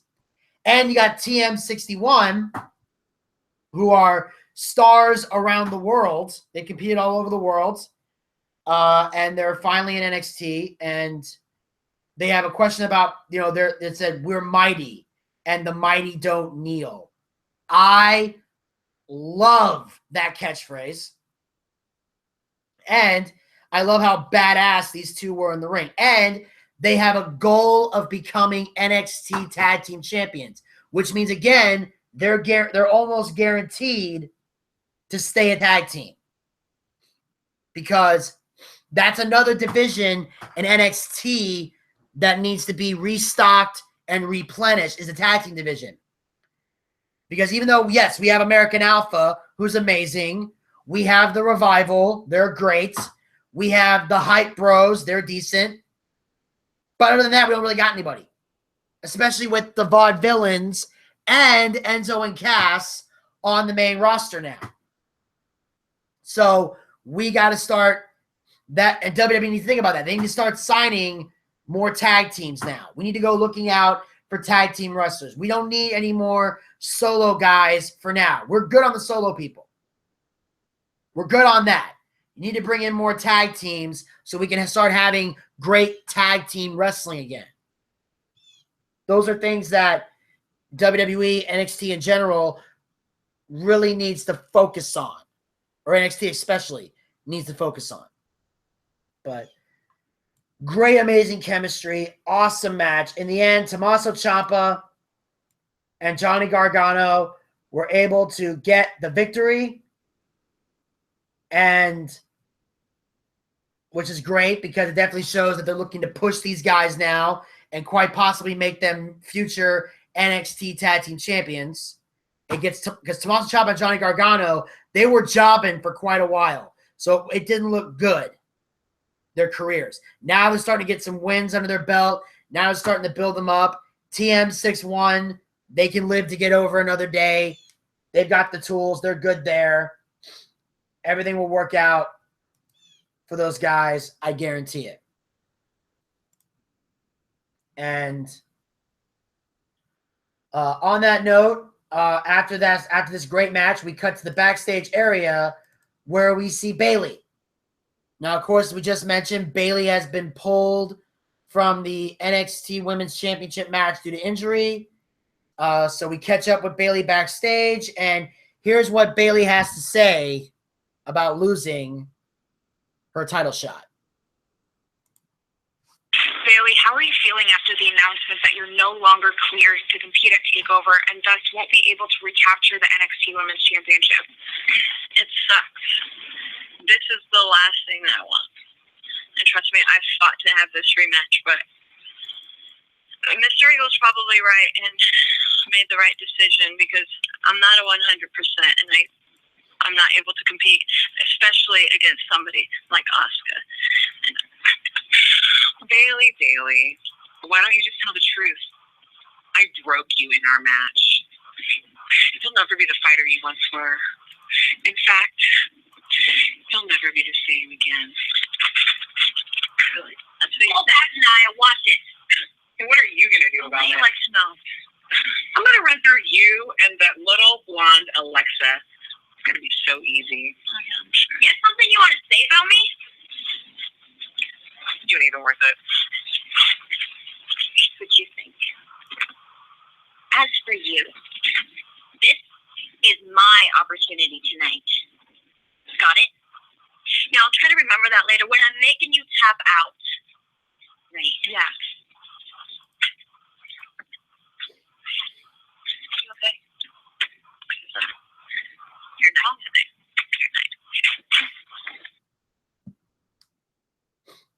You're nice. Okay. I'm sorry, but some of these girls need to work on their trash talking a little bit.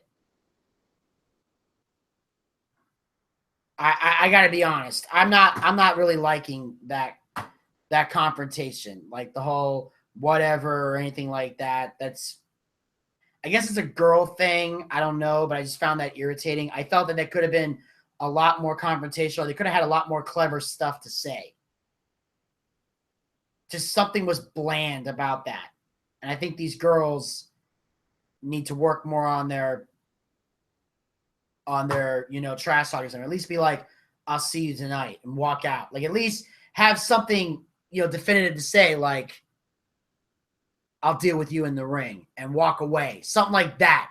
Say something. Don't just be like whatever and walk away and yeah, right. It's just, it doesn't help build the match at all. I don't feel that segment did anything to build the match or anything like that. And Bailey needs to get a little meaner. She doesn't need to be a heel. She can still come out and be all smiles and stuff, but she's got to learn how to get in someone's face and really be assertive. She's too goody-goody. Way too goody-goody. She's got to get a little bit more. She's got to get a hell of a lot damn meaner. She's got to get a little bit meaner. She's got to show that she's got to show more that she's angry about something. I got to be able to feel the anger and the tension, and I don't feel anger coming from Bailey. Bailey's got that thing about, Bailey's attitude is more like, yeah, I guess, whatever. Bailey's got to get meaner. I need to see the fact this is really bothering you. I need to see how angry you are, that you're not fighting for the women's championship, that you had a title shot in front of you and it's been ripped away from you due to injury, and you got to sit back and watch these three women fight for something that belongs to you. Yeah, you can support Carmella. She's your friend. But it should still frustrate you. Again, don't turn her heel. She can't play a heel. She can't. She can't play a heel, and she can't play a heel. She can't play a heel because it's bad for business. She can't play a heel because she's just too goddamn nice. But she's got to get a little bit more of a mean streak in her. You got to show that it's bothering you. Don't try to be a female John Cena. And on that note, we cut to the next segment where we see the greatest man that ever lived, Austin Aries, making his way out to the ring. And last week, Austin Aries had a tag team match where he teamed up with Shinsuke Nakamura to take on Blake and Murphy. Since coming to NXT, Austin Aries has been on quite a roll. He had a rivalry with Baron Corbin that he settled at TakeOver Dallas. He's had quite a few matches where he's been able to do very well. But we haven't really had a chance to actually have Austin Aries address the NXT universe. Well, Austin Aries does just that. Austin Aries gets into the ring, and here is what he has to say about being in NXT. The best. One of the most overused phrases in all of professional sports. Everybody wants to be the best. Everybody wants to lay claim that they are the best. But the problem with that is you're only the best until someone better comes along. That's why I've always preferred to simply be great. Because once you've proven your greatness, nobody can take that away. But how do you prove your greatness? Is it by earning a reputation over a decade of having undeniable talent in this ring? Is it by winning championships and titles everywhere you've ever competed? Or is it by creating a buzz, by debuting for the hottest brand in the globe and elevating it even more? Because you see, I've done each and every one of those things. But I've also realized that timing is everything. And at the time that I walked in the door of NXT, there were other people who were grabbing all the attention.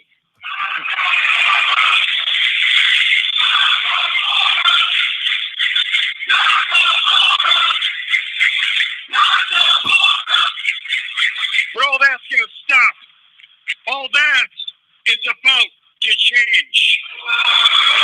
Because after Samoa Joe and Finn Balor settled their rivalry in the steel cage, no matter which one comes out on top, I'm making the statement right now. It is simply a matter of time before Austin Aries is the NXT champion.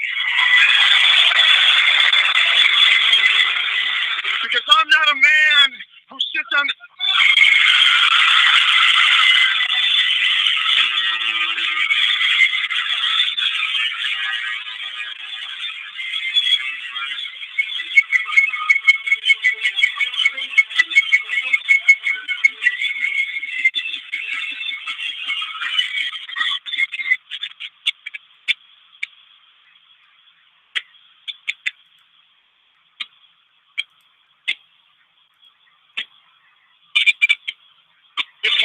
Who is at the top of the mountain to get off this game?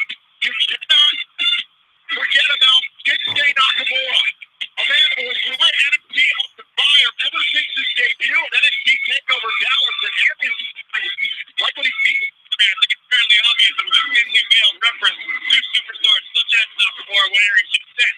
And Aries without a big Shinsuke Nakamura to tag with recently here on NXT. And if he didn't think Shinsuke Nakamura was one of those top superstars, that was an opportunity for Aries to set himself apart.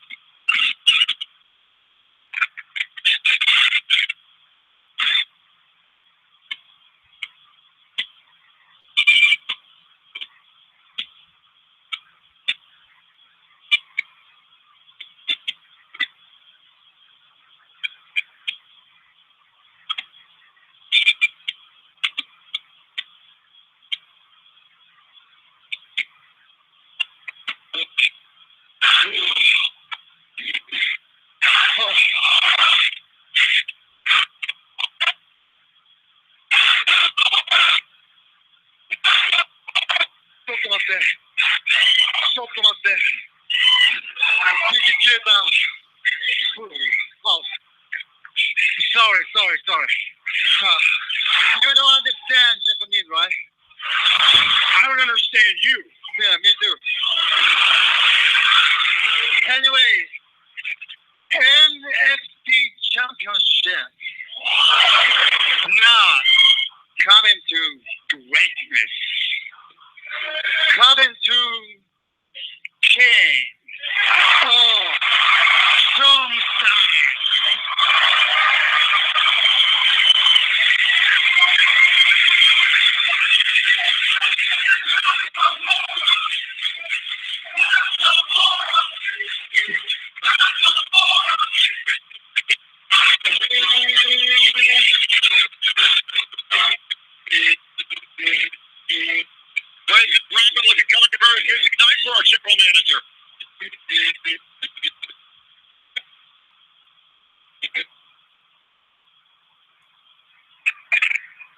Gentlemen, firstly, allow me to commend you on the incredible impact you've had since you came here to NXT.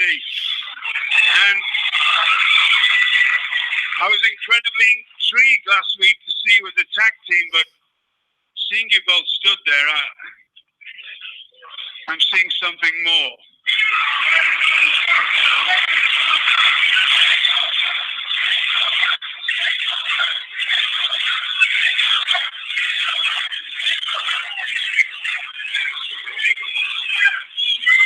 I agree, yes. Gentlemen, I'd like to see you compete against each other. So on June the 8th at TakeOver, it will be Austin Aries against Shinsuke Nakamura.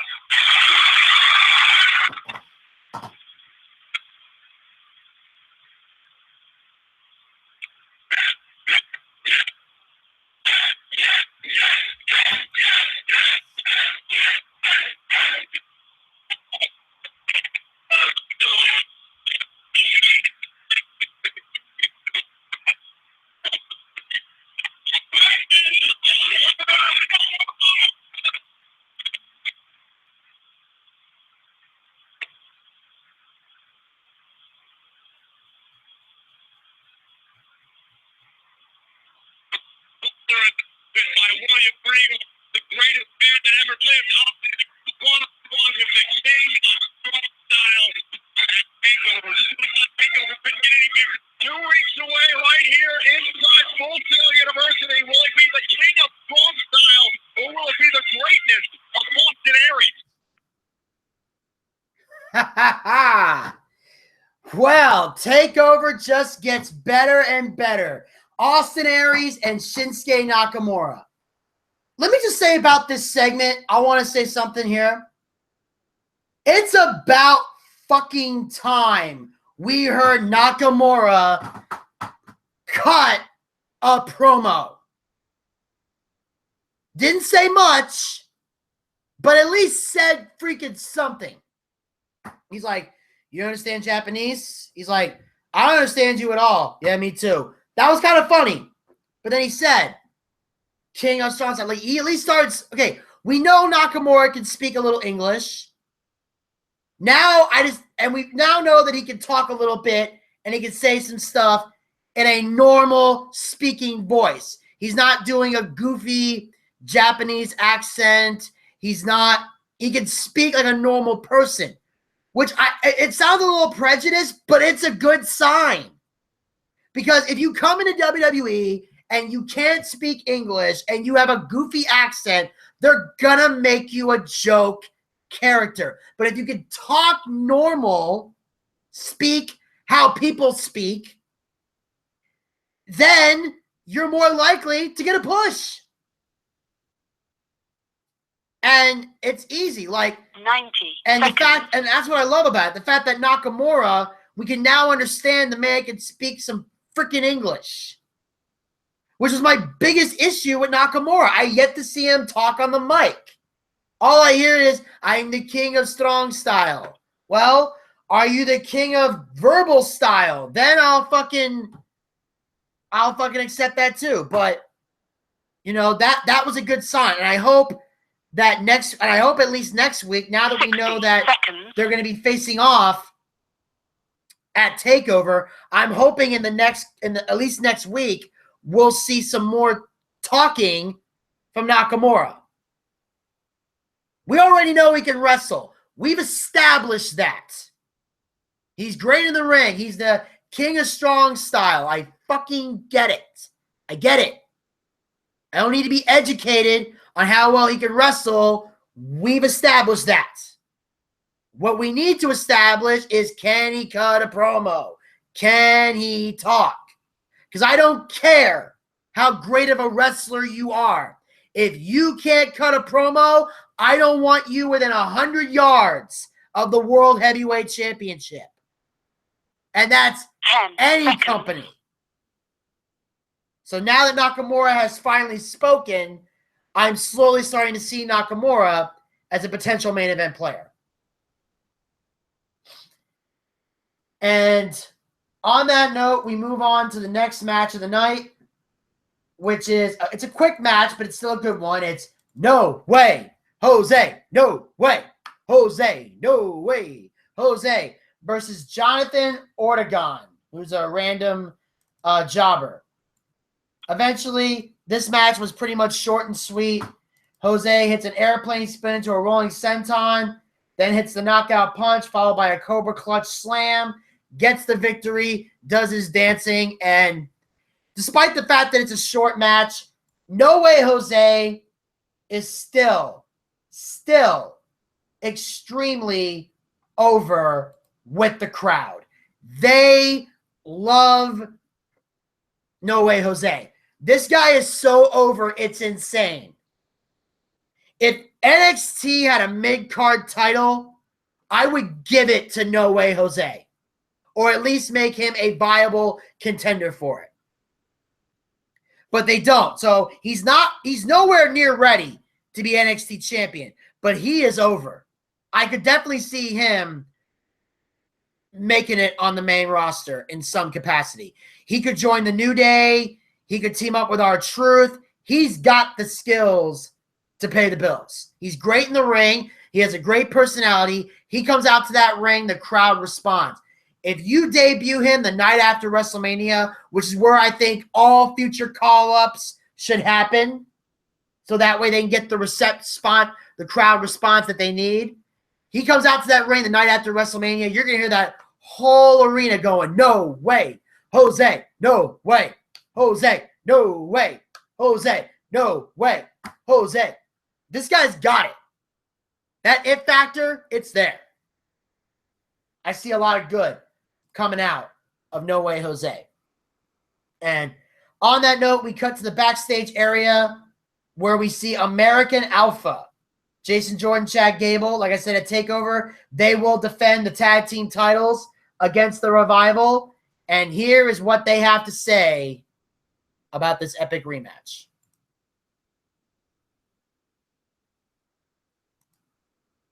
Jordan and Gable, in 2 weeks you defend the NXT Tag Team Championships against arguably your toughest opponents, the Revival. You know what? You're probably right. Dash and Dawson, the Revival, they're the toughest team that we stepped in the ring with to date. But we know what we're going to get with them. We know that they're going to come out and they're going to try and punch us right in the mouth. That's what they do. They love to fight, and they're good at it. But that ain't a boxing ring, boys. That's a wrestling ring. And there ain't two better guys on the planet than American Alpha. Doesn't matter if it's NXT TakeOver Dallas, Portland, Minnesota, Chicago, the UK. We'll prove it anywhere on this planet. So at TakeOver, on June 8th, you guys bring whatever you got. Bring them nasty little attitudes we've seen you with the last few weeks, huh? We want it all. Because just like we do every single time, we're going to be there and we'll be ready. Willie. So sick. And Gable.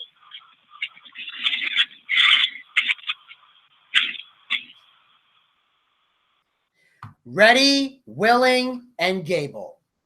Love it. These guys are so incredibly popular. It's insane. I love it. These guys are on top of the tag team world. They're the most over tag team in NXT right now. And if the tag team division in NXT wasn't in serious need of recycling or, was in serious jeopardy, I would call these guys up. I would. They're that damn good. I still say that, there's been rumors speculating for years about them forming an alliance with Kurt Angle. I think the day Kurt Angle signs with WWE and comes back, that's the day you call up American Alpha. You wait for Kurt Angle to return, and then you build up American Alpha. That, to me, would be awesome. I could see those guys, that a new team angle really working out well for them. And Kurt Angle could be the right guy to help push them to that next level. But I still know they're going to face the Revival, and I want American Alpha to win. I feel like Dash and Dawson were champions for way too long. They don't need the belts anymore. I don't think that giving them the belts is going to help the tag team division. I feel like American Alpha needs to hold on to the gold and then drop it to a team that can actually help them. And then, of course, after that, we cut to another section of the backstage area where we see Asuka, the women's champion, step into the ring.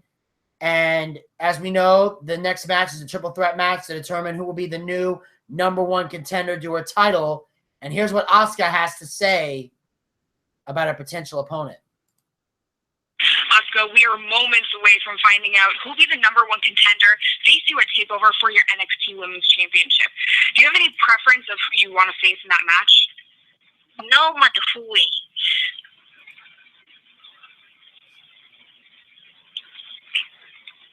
I will defeat them.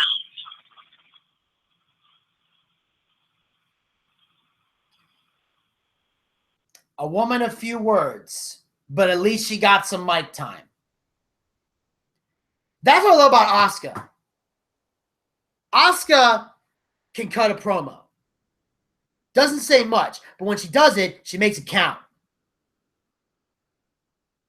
And again, I don't know if that's just her style. I don't know if it's a lack of knowing English or not, but one thing is certain. Asuka is a badass, and she talks like a badass. And she's slowly learning to cut a structured promo. And I think eventually she's going to get to a point where she can cut promos like nobody's business and do well in a match. But she times everything perfectly, and that's what I love about it. Because she has that look on her face that she is dangerous. And the more she talks, the better her promos get. The better her promos get, the more I start to like Asuka. She's definitely doing a great job as the NXT Women's Champion. It's a shame she can't face Bayley, though. And on that note, we move on to the main event of the evening, a triple threat match for the right to face Asuka, Alexa Bliss, Carmella, Nia Jax. First of all, let me just say, I'm glad that Carmella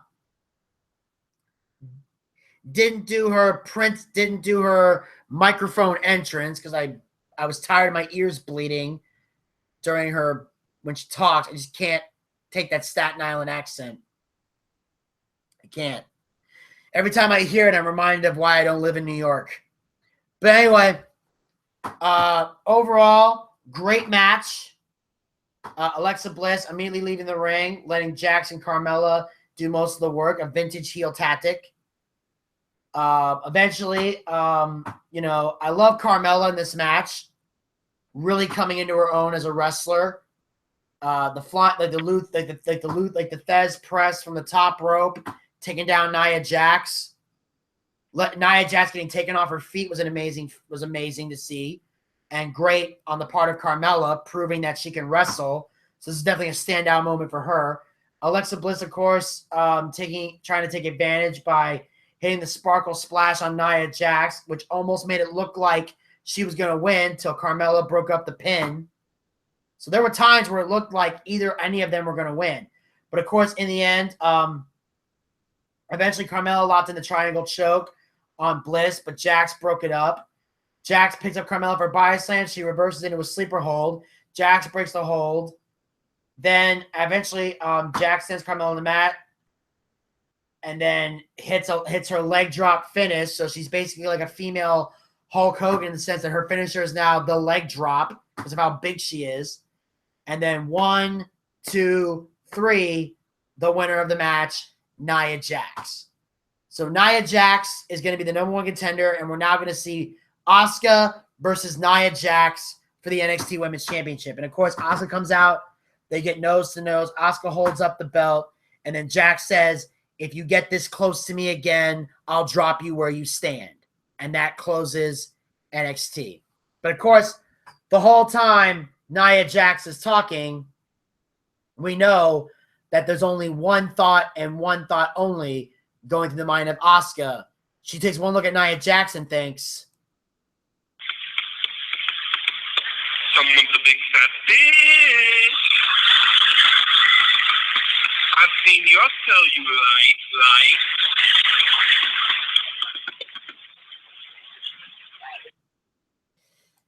I don't care. Still makes me laugh. But of course, it's going to be interesting to see this main event, to see this match take place. Asuka and Nia Jax. On the one hand, Asuka's been built up with this undefeated streak. On the other hand, Nia Jax is being built up to be this monster heel. Granted, she's only lost one match. Granted, she tapped out to Bayley, but because it's Bayley. But, you know, that's going to be the question. Is Asuka going to defeat Nia Jax? If that's the case, where would Nia Jax go from there? Because in all honesty, I don't see, other than maybe Carmella, or Bayley in a rematch, I don't see anyone else on that roster defeating Asuka. So either Nia Jax is going to get the job done, or Asuka is going to hold on to the women's title and then get called to the main roster, and they may have her just forfeit the title, like Paige did when she got called up and won the Divas title. They might do that with Asuka, where she shows up and on her first night, she's the Divas champion, and then they have her forfeit the women's title and hold a tournament. That's the only logic I see, because Asuka has been built up to dominate anybody and everybody on the women's division. So it's going to be hard to find somebody that's going to beat Asuka if Nia Jax doesn't get the job done at TakeOver. So they'll be hard pressed. It won't be easy. And it's definitely going to be one hell of a fight, because both these women know how to fight. So we're going to see a lot of good come out of this match. All right. And that, ladies and gentlemen, will wrap up the NXT recap. I do see that we have a caller on the line. So before we end the show today, I will take this call, see what's on this person's mind. And hello, you're on the BOOCHCAST. Vinny, it's Frank. Hey, how you doing, Frank? Pretty good. I wanna see what you think about a couple things. Number one, what do you think about Charlotte with her dad? Well, I was shocked. Did not see that coming. But I still don't see Charlotte breaking the stigma that without her father, she's nothing. Because regardless of what they do in the ring, Charlotte's whole gimmick is based on copying her dad. So it doesn't accomplish too much. However, I will say this. That was the best promo Charlotte has ever cut, and that includes anything she's done in NXT. So I will say the promo was awesome, but what made it awesome was not necessarily Charlotte's delivery, but Ric Flair's reaction to it. Because Ric Flair's not that great an actor, so I think Charlotte touched on some nerves that really legitimately hurt Ric Flair emotionally. I mean, he knows that it's a storyline, and she doesn't really hate him. But I think she talked about some real shit to get real emotion out of Rick to make that crowd go crazy. Kind of similar to Paige when she talked about David Flair. No, not David. No, Reed. Sorry, Reed Flair and him and his death. And they brought that in to get the emotion out of Charlotte. I think Charlotte talking about Ric Flair never being home really hurted him, because a lot of legendary wrestlers from Ric Flair's era, one of the biggest regrets they have is not spending enough time with their family. So I think Charlotte cut a fantastic promo.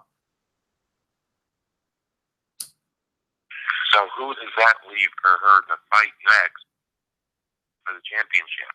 Well, that's a very good question. I don't know at this point. I don't know if Natalya is going to get another shot.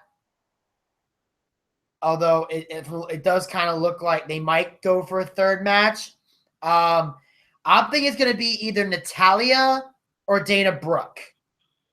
One of them is going to face Charlotte next. Because I don't think Dana Brooke wants to Charlotte's shadow forever. Oh, no. And she shouldn't. But I don't know who else is going to do it. I think, because every other superstar is injured. Yeah.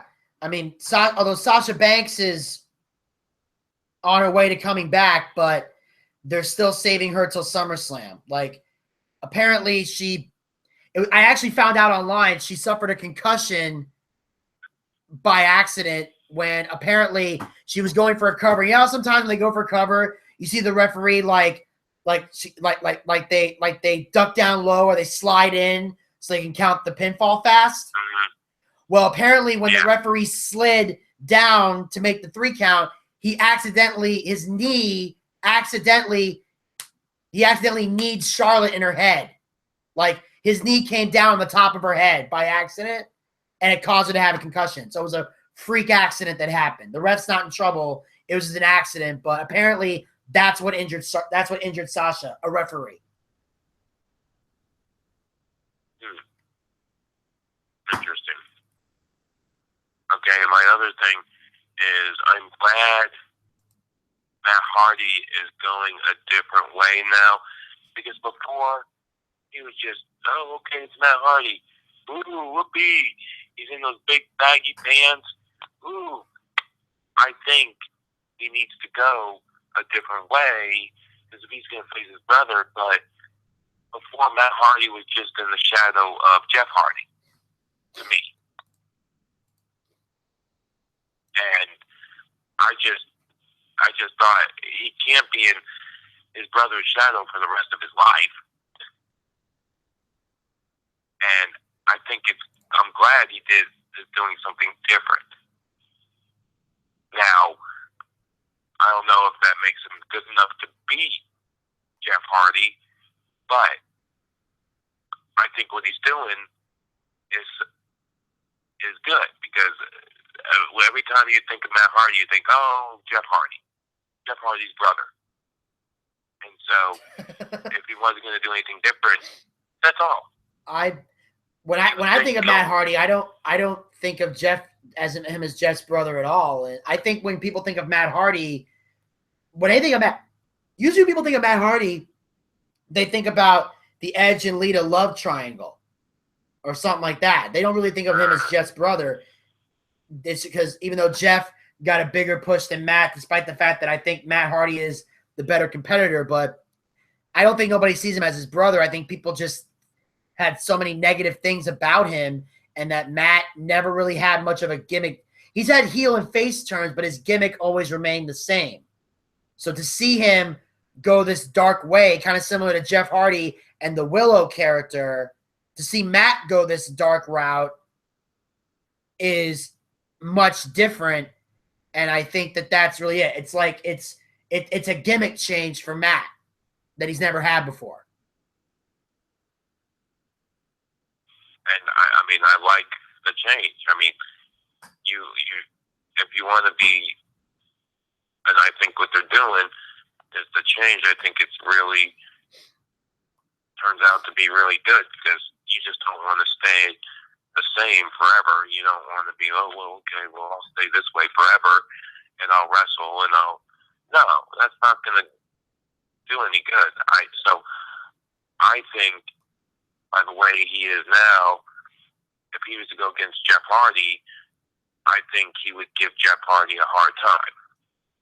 Oh yeah, that's definitely going to be the case, because I know that June 12th is going to be Slammiversary, and they're fighting in a Full Metal Mayhem match, which is basically a TLC match, but they can't call it TLC because it's WWE copyright. But they're having a Full Metal Mayhem match at Slammiversary, so we know it's going to be brutal, and Matt's going to be the guy dishing out the most punishment. Yeah, and it's just I can't wait, because I have AT&T cable, and they had the decision, oh, we could show WWE or we could show TNA.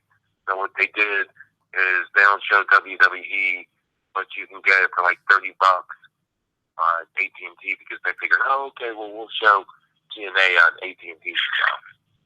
Yeah.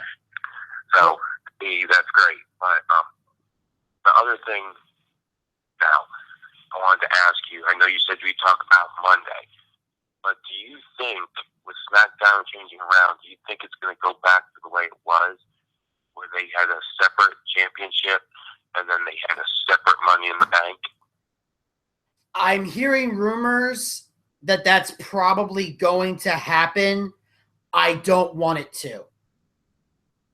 I'm fine with a brand split, but I don't want to split the titles. And like I said, this is definitely going to be the major topic for Monday. And the reason I wanted to save it for Monday is because that's when Desmond will be on, and Desmond and I have a lot to say on this because Desmond has been wanting a brand split for a long time. I haven't really been in support of it because I didn't think WWE had enough stars, not wrestlers, I'm talking stars, to have a brand split. But with Cena, with Cena coming back this coming Monday, with Seth Rollins back in the fray, with Randy Orton about to make a return, with all these new NXT call-ups that happened at once, I think now it's big enough to have a split, if it's split properly. But what I don't want to see is I don't want the world titles to be split. What I want to see is this. There's one rumor where they're gonna have the Intercontinental title on one show and the US title on another show. That I want to see. I want those to be the focal point of this is what I want to see. I want to see the brand split, and I want the Intercontinental title and the United States title, anytime they're defended, I want that to be the main event of Raw and SmackDown. I want whoever the world champion is to be on both shows. I want the tag team champions on both shows. I want the women's champion on both shows. I don't want to see a title split because that's what they did before. In fact, that title split is how we got that Divas Championship to begin with. There was a women's champion on Raw and the Divas title on SmackDown. And then eventually when they merged everything together, they decided to keep it the Divas title. That's how we got that Divas title. And I don't want – so there's a hard split and there's a soft split. I want to see a soft split. I want to you take the superstars that are extremely over with the crowd and you put them on Raw. You take the superstars that are there but still need a bit more work, and you put them on SmackDown. Then you take some of your main event players. Like I've heard taught that they're going to put Roman Reigns on Raw and Cena on SmackDown. I'd be fine with that. Take your two money-making players, put them on your money-making shows. That way you got people who want to see SmackDown, people who want to see Raw. The Roman Empire will be here. The C Nation will be here. And then eventually they can collide. But don't split. I believe splitting the world title will devalue it immensely. Because because when they first did it, it kind of worked for a while. But then eventually we got to a point where the brand extension became stupid, it became pointless, and that world heavyweight title was giving world title reigns to people who were not ready to be world champions. And then eventually they had to merge it to one title. So split the brand, but don't split the titles. I'm against that completely. Yeah, because I remember when they had it originally, they had Sheamus as on SmackDown being the World Heavyweight Champion. I thought Sheamus was good as the World Heavyweight Champion. I don't think he's good enough to be to beat Roman Reigns to be the champion. I thought he was better suited for SmackDown champion than he was Raw champion. Well, yeah, that's what I thought. Well, yeah, like I said, there was a time where it worked, but it got stale very quickly. That was the problem. It's one of those things where a title split sounds good now, but I'm thinking down the line, it's gonna get stale again, because that's what happened before. Like in 2002 when they did the split, and then eventually they split the titles, it made sense because we had so many megastars, like icons. I don't care how good these people were in Ring of Honor or New Japan or any of that. They're not megastars in WWE. So that's not good enough to split the belts. I just don't want to see a WWE champion here, a world champion here, the world tag team champions, WWE champion. Don't split the belts. Just split the stars.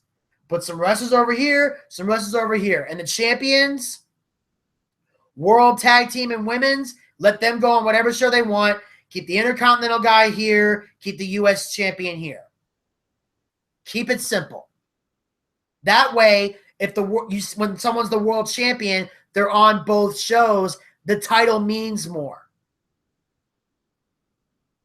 Yeah, because I remember back when they did it, they had separate world. They had separate tag team champions before they put them together. They had two different heavyweight belts, and like you said, it got stale real quick. So, but I don't know I don't know what Vince McMahon is thinking about.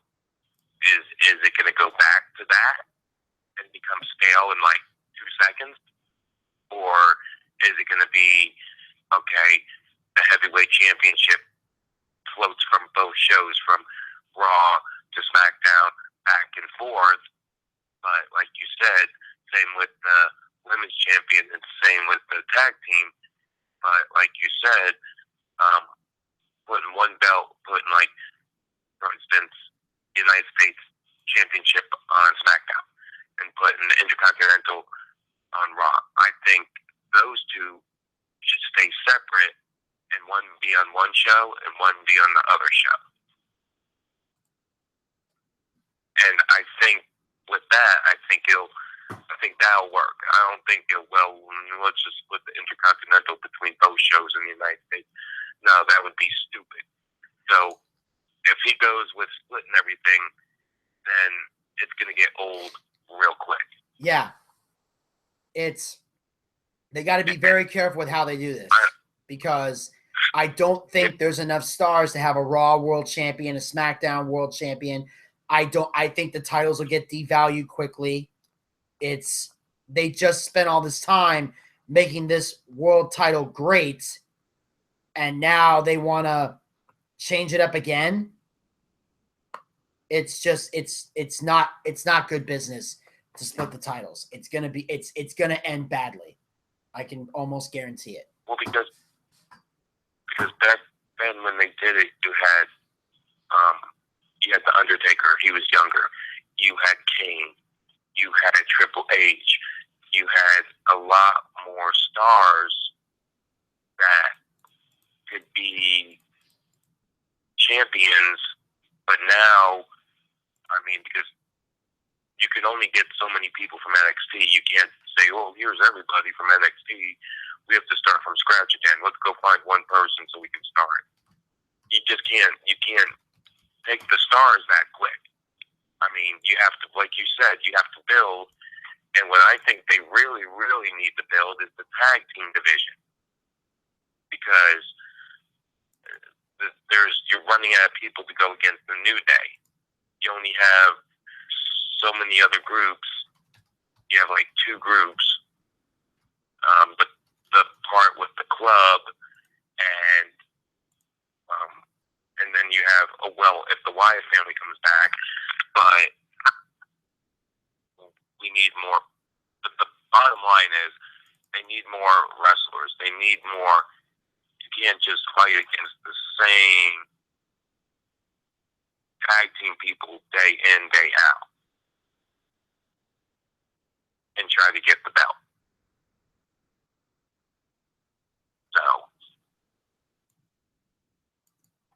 I don't know. What do you think? At this point, time will tell. I mean, like I said, I like the fact that they're starting to split the brands. I like the fact that SmackDown's going live on Tuesdays. I think that's going to be helpful. I think it's going to be. I do think that SmackDown going live on Tuesday. That's not. I know one thing. That's going to give TNA a massive kick in the ass. Because that's where TNA is. That's gonna. They might as well just piss on the headquarters at that point. Like that. I mean, they're going. If they went live on Thursday, that would be one thing. But they want to go live on Tuesday, so SmackDown's not going to be taped anymore, which is going to make it even bigger. So that's going to be another challenge. They're going to do 2 live shows in a row. Because what it reminds me of, though, is when, I don't know, back a while back, when it was WCW, they had on Monday night, and they had Monday Night Raw on Monday night. Yeah. And that was interesting. That was always interesting. Yeah. Well, what made it so difficult was the fact that during that time, Monday Night Raw was a taped show back then. It wasn't live. So WCW was always live.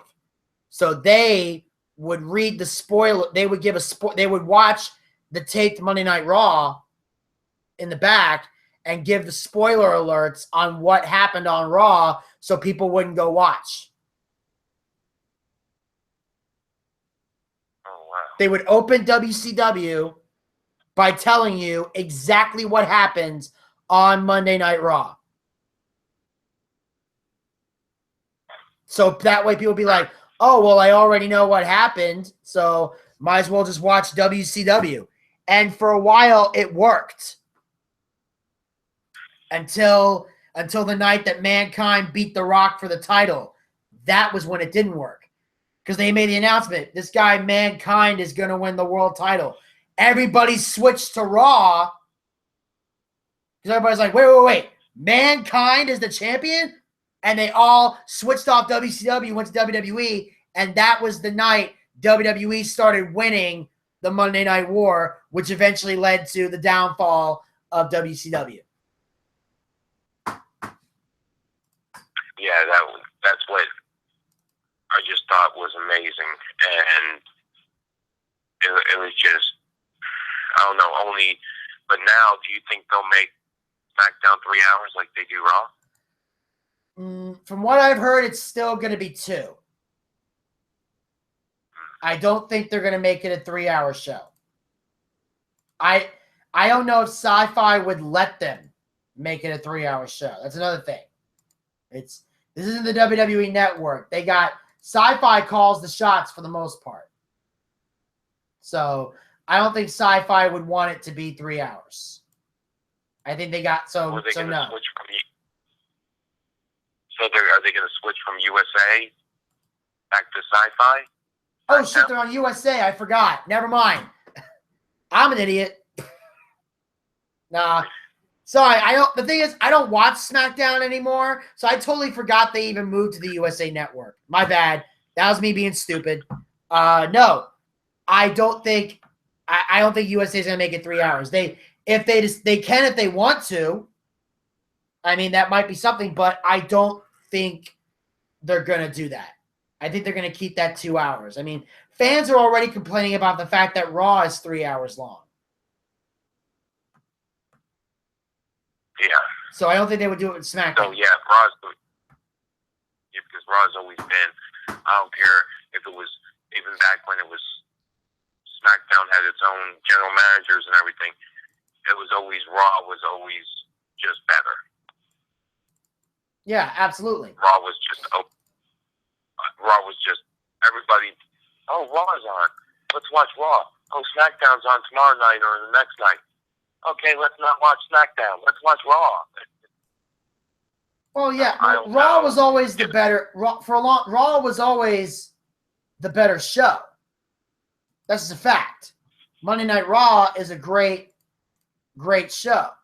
So And because it's live, it also helped out a lot. So SmackDown, that's probably why they're doing the brand split, because they know that SmackDown isn't watchable anymore because it's not a lot of good matches. And mostly all they do is recap what happened on Raw. It's a glorified Raw recap. So if they're going to do this brand split, there's a lot of changes they got to make.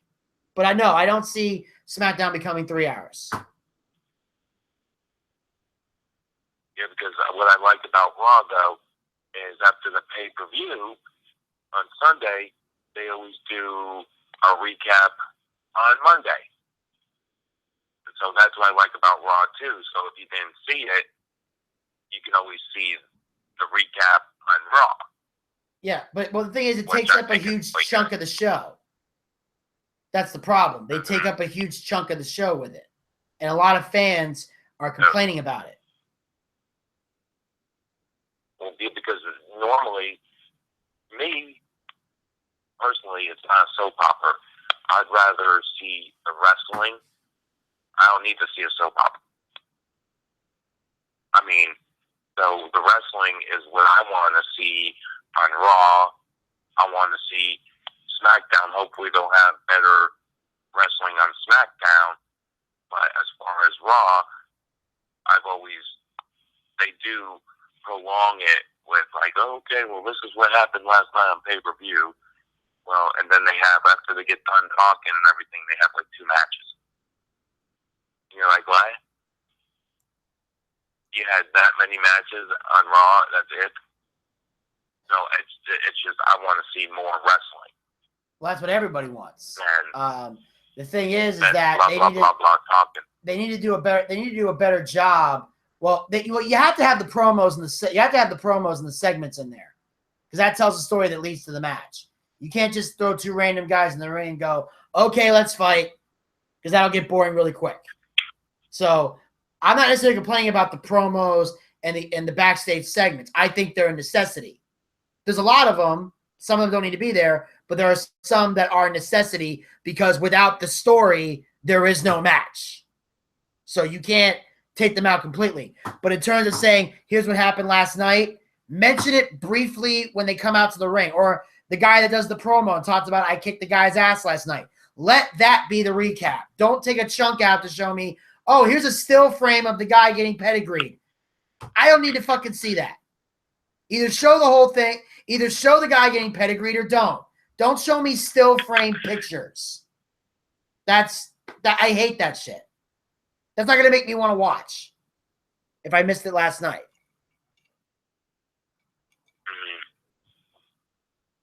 Yeah, because if they just come out, if each star would come out and then be like, well, this is what happened. I mean, and now he's the World Heavyweight Championship, or now he's Money in the Bank winner, or and then have, like, if there's a new tag team that beat the New Day, have them come out with the tag team championship, or if it's the New Day, have them come out with the tag team championship, and you could say, oh, well, yeah, they obviously won.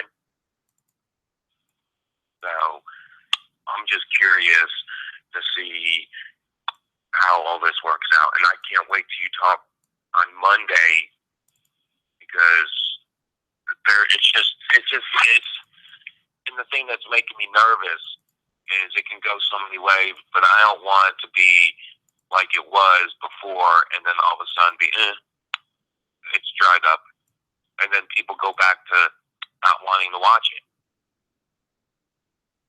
So I'm curious what you have to say to Desmond, what you guys talk about on Monday, because I think it's going to be, I'm just curious to see how they run with it.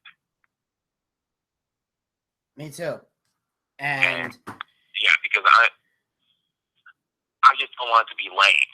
I don't want it to be like, oh, okay, well, it's good for 2 weeks, and but they're going to split the championships all over the place.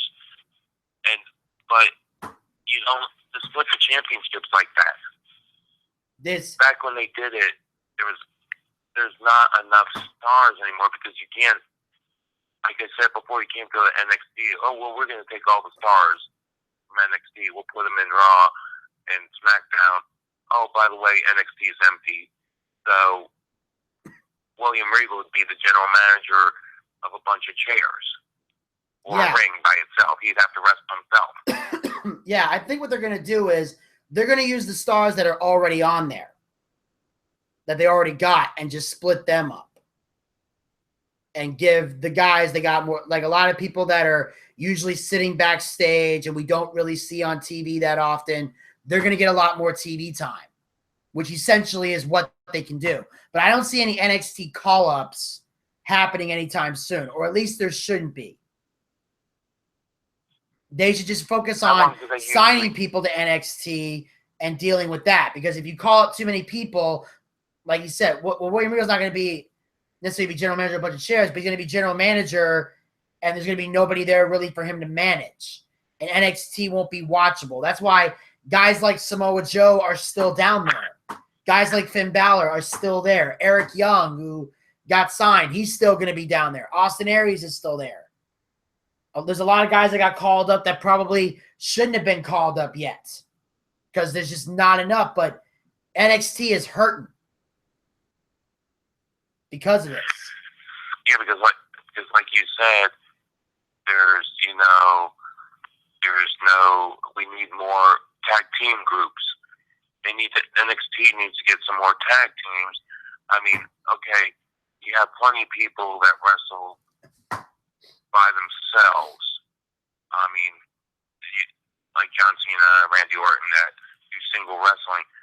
But the thing is you're running out of people for tag teams, because I want to see some great tag teams that stay in NXT for a while, get trained, and then, all of a sudden, after a while, they're called up to the roster, and then they can go against, you can see a new tag team. But I think NXT needs to call up some, because if you call people up, you can't just, oh, well, we're just going to let them go on the main roster in WWE tomorrow. We just called them up yesterday. That's not going to work. Yeah. I just want to see, it's like NXT has to refill. Sort of like if you're thirsty and you refill your Coke, well, NXT needs to refill some people, because and I think WWE, I don't think they should put any more people on the main roster, women or men, from NXT, because I think we have Kevin Owens, we have AJ Styles. I can never remember that one guy that fought for the Intercontinental. What was his name? Sami Zayn. Yeah.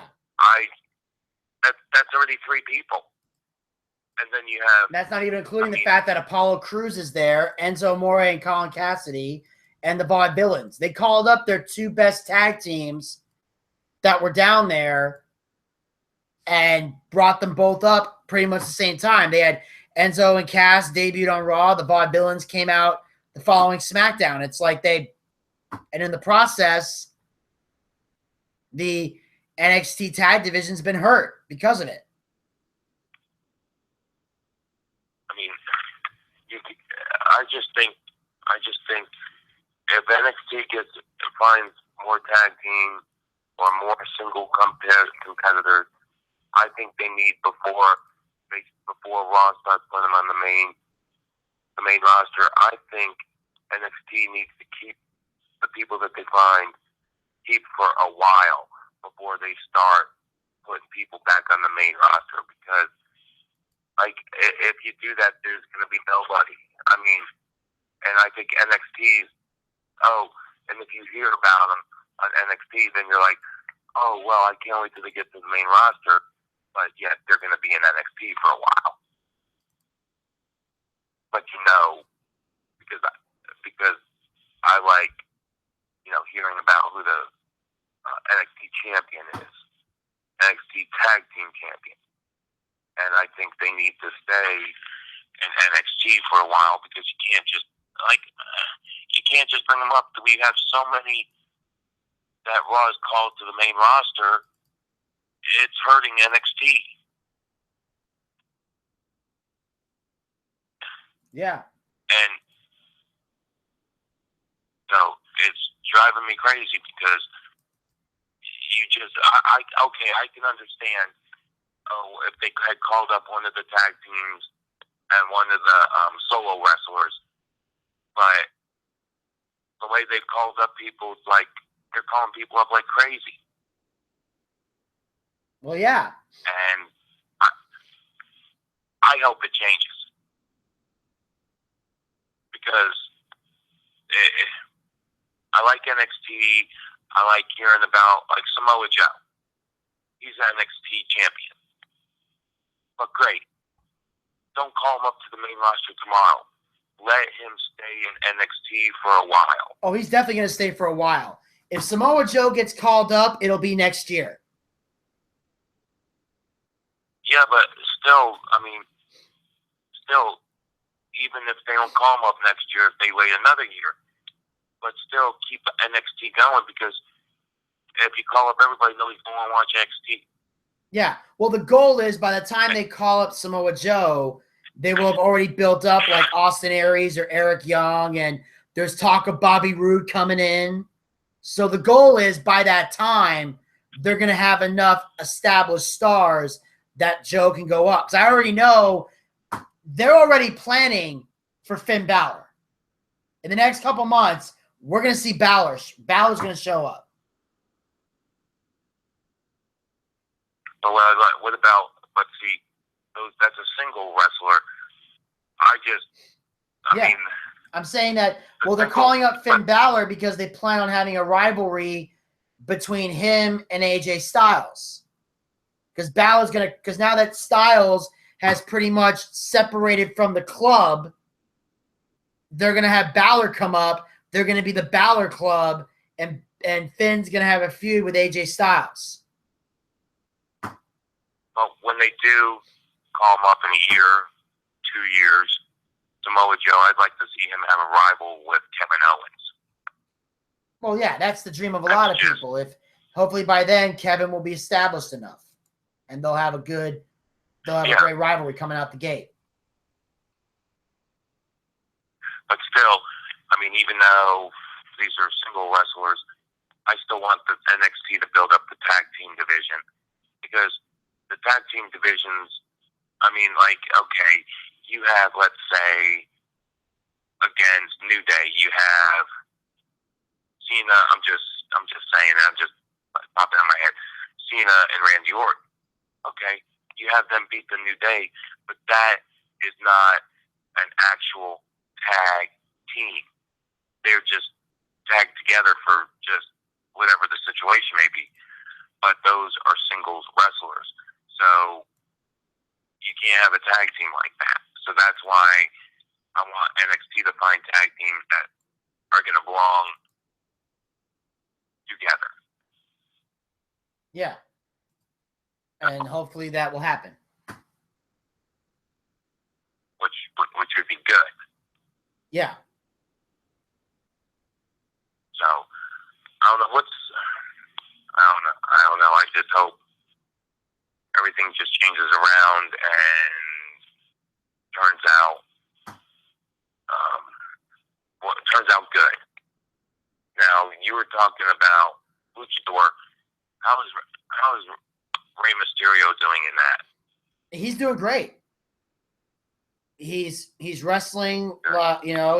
His wrestling is still great. His knee is fantastic, and he was, like I said, he was part of. He actually was the trios champion with Prince Puma and Dragon Azteca, and they lost the belts to Johnny Mundo, Jack Evans, and PJ Black. But other than that, Rey Mysterio has been doing a great job.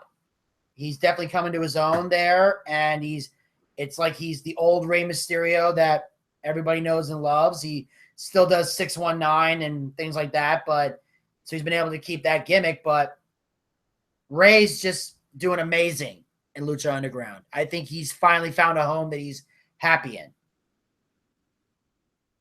And I think that is like WWE is for like the superstars that are like awesome.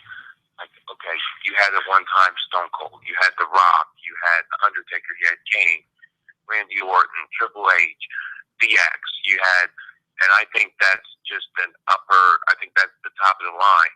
But then I think with wrestlers that can't make it there, I'm glad they have Lucha Underground.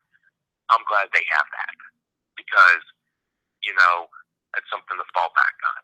Yeah. Or they have TNA. I've seen some of the wrestlers that were in WWE go to TNA. Like you had the Dudleys. You have Matt Hardy and Jeff Hardy, which were at one time in WWE. But I'm glad they have these other wrestling things because not everybody can make it in the WWE.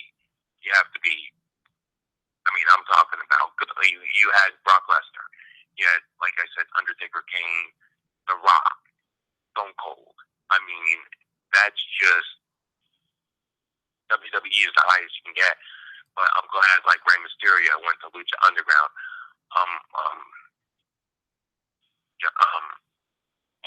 Morrison, I'm glad he went to Lucha Underground. It's just, I'm glad these wrestlers, if they can't make it, have a place to go. Oh, yeah. Whatever happened to where'd he go? He was Vince McMahon's one champ. Drew McIntyre. Where is he? That's Drew Galloway. He's in TNA right now. He's the world champion in TNA. See, I just didn't see. I thought he was done good in WWE, but it seems like going to TNA or Lucha Underground.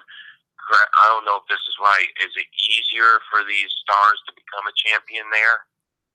I wouldn't necessarily say, in a way it is, but what makes it easier is the fact that they're established stars already. Like if you make a name for yourself, whether you're main event, mid card, or whatever, you make a name for yourself in WWE, it makes you a valuable commodity to every other wrestling promotion that you go to, whether it's the Indies or somewhere like TNA or Ring of Honor or Lucha Underground. You bring a fan base with you. Now, of course, Drew McIntyre was a WWE trademark name, so he went back to being Drew Galloway. And when he came into TNA, people instantly knew him. People instantly loved him. And eventually, they got to a point where he got to become the world champion. And it made it a lot easier to do that there because you're already a star. And if you're a star, eventually they're going to put the belt on you,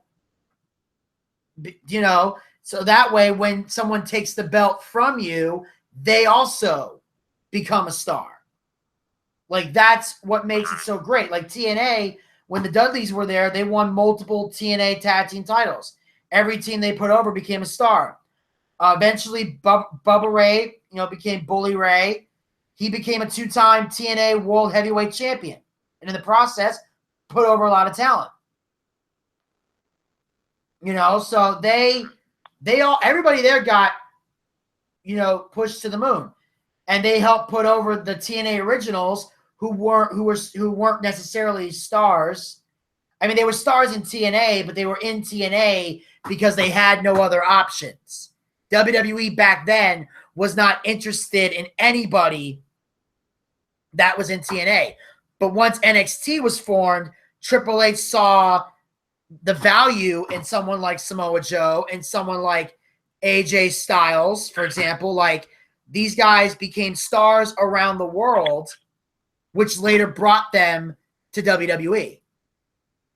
And then WWE is taking them and making them bigger stars. But yeah, it's easier to go from WWE to TNA than it is from TNA to WWE. Because when you come to WWE, you got to prove yourself all over again because you're on a global scale. Because when most people think wrestling, they only think WWE. Nobody knows what TNA is. Nobody knows Lucha Underground. They don't know Ring of Honor. And if they do know, they don't care to know. WWE is all the mainstream media will ever talk about.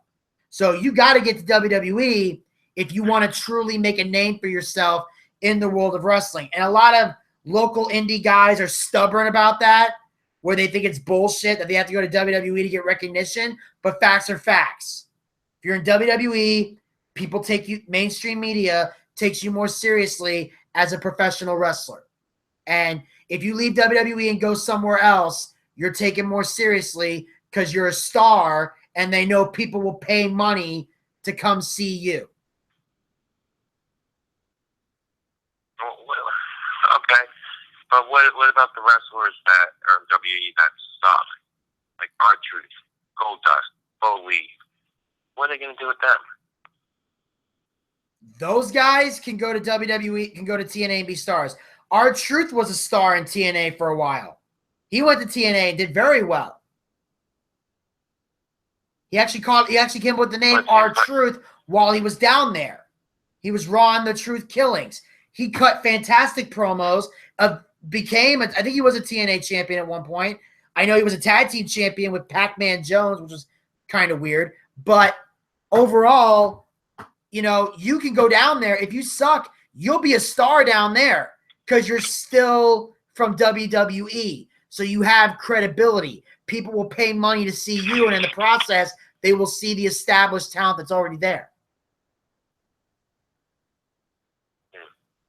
Like, there might be a local indie show in Georgia, but that you may not want to go to. But if you hear Kevin Nash or Buff Bagwell or Scott Steiner is on the card, you'll go to see Buff Bagwell, Kevin Nash, Scott Steiner. And in the process, you'll see that local talent as well.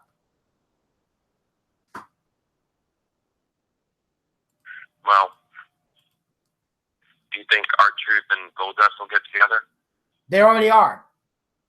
They're together. They're a team. I wonder how good they'll... It's official. And I see them doing well as tag team champions.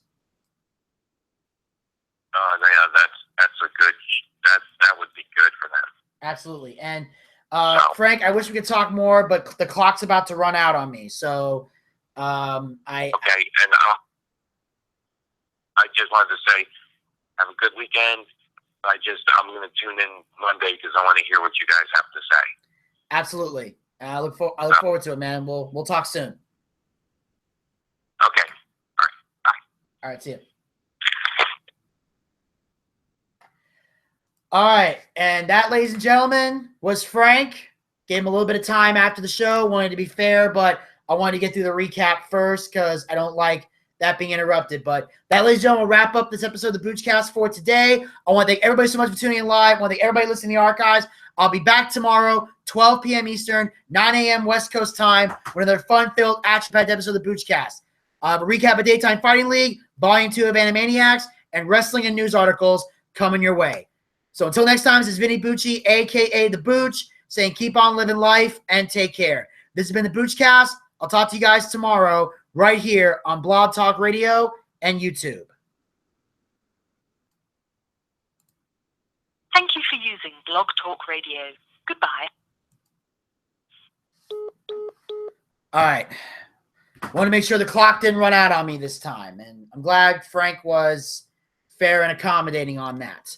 But I just want to say one more time that, I'm glad Frank called in. And as you guys know, it's a new policy I have with the BOOCHCAST where if I see somebody that's a regular caller like Frank who calls in a lot, on Tuesdays, Wednesdays, and Thursdays, I try to avoid calling in till after I'm done with my recap because I want to get through the recap. I'm tired of my recaps getting cut off by regular callers who just jabber on and on and on and on about random shit. So I had to kind of fix that issue. But I will be on tomorrow at 12 p.m. Eastern, 9 a.m. West Coast time. Like I said, tonight at 5 p.m. will be Daytime Fighting League on AdultSwim.com. Episode 5, 2 new fighters, brand new match stipulation. So we're going to see what happens tonight on Daytime Fighting League, and I'll talk about it tomorrow on the BOOCHCAST. Also, Volume 2 of Animaniacs. I'll be talking about that as well. We'll be taking a stroll down memory lane with the Animaniacs. It's going to be awesome. I look forward to chatting with you guys about that tomorrow as well. And then, of course, I have a mixture of wrestling articles and news talk. And, of course, on Monday, even though I talked about the brand split here on the show because Frank just had to ask me about it, on Monday, Desmond and I are going to elaborate more on it tomorrow. I mean, not tomorrow, but Monday on the BOOCHCAST. Monday, Desmond and I will be chatting about the brand split and everything else. So tomorrow, be on the lookout. DFL recap, Volume 2 of Animaniacs, wrestling and news. And you can call in at 347-838-8433 and chat with me on the BOOCHCAST. Like I said, if you're a new caller and I don't recognize your number, I will bring you on to chat about whatever you want. However, for the regular callers like Frank and Gator, Ricky Ross, and a few other people, I'm going to let them wait until I'm done speaking my piece before bringing them on. That way, my show doesn't get clogged up with their information. So, until next time, this is Vinny Bucci, a.k.a. The Booch, saying keep on living life and take care. Also, make sure you subscribe to the YouTube channel, Booch316. So you guys stay subscribed to the YouTube channel. That way you can keep up to date on all the BOOCHCAST episodes. You can also check out all my stand-up videos, performing at the Comedy Catch, performing at the Atlanta Comedy Theater, performing at the Punchline. Also, you guys are more than welcome to check out Marta Mia, my one-man show, me training at Pro Wrestling School, and me and my good friend Jerry Truman doing a segment on Barack Obama and Joe Biden playing a game of poker and making fun of Republicans. So check that out. Until next time, this is Vinny Bucci, a.k.a. The Booch, saying keep on living life and take care. This has been the BOOCHCAST. I will chat with you guys tomorrow right here on YouTube. See you next time.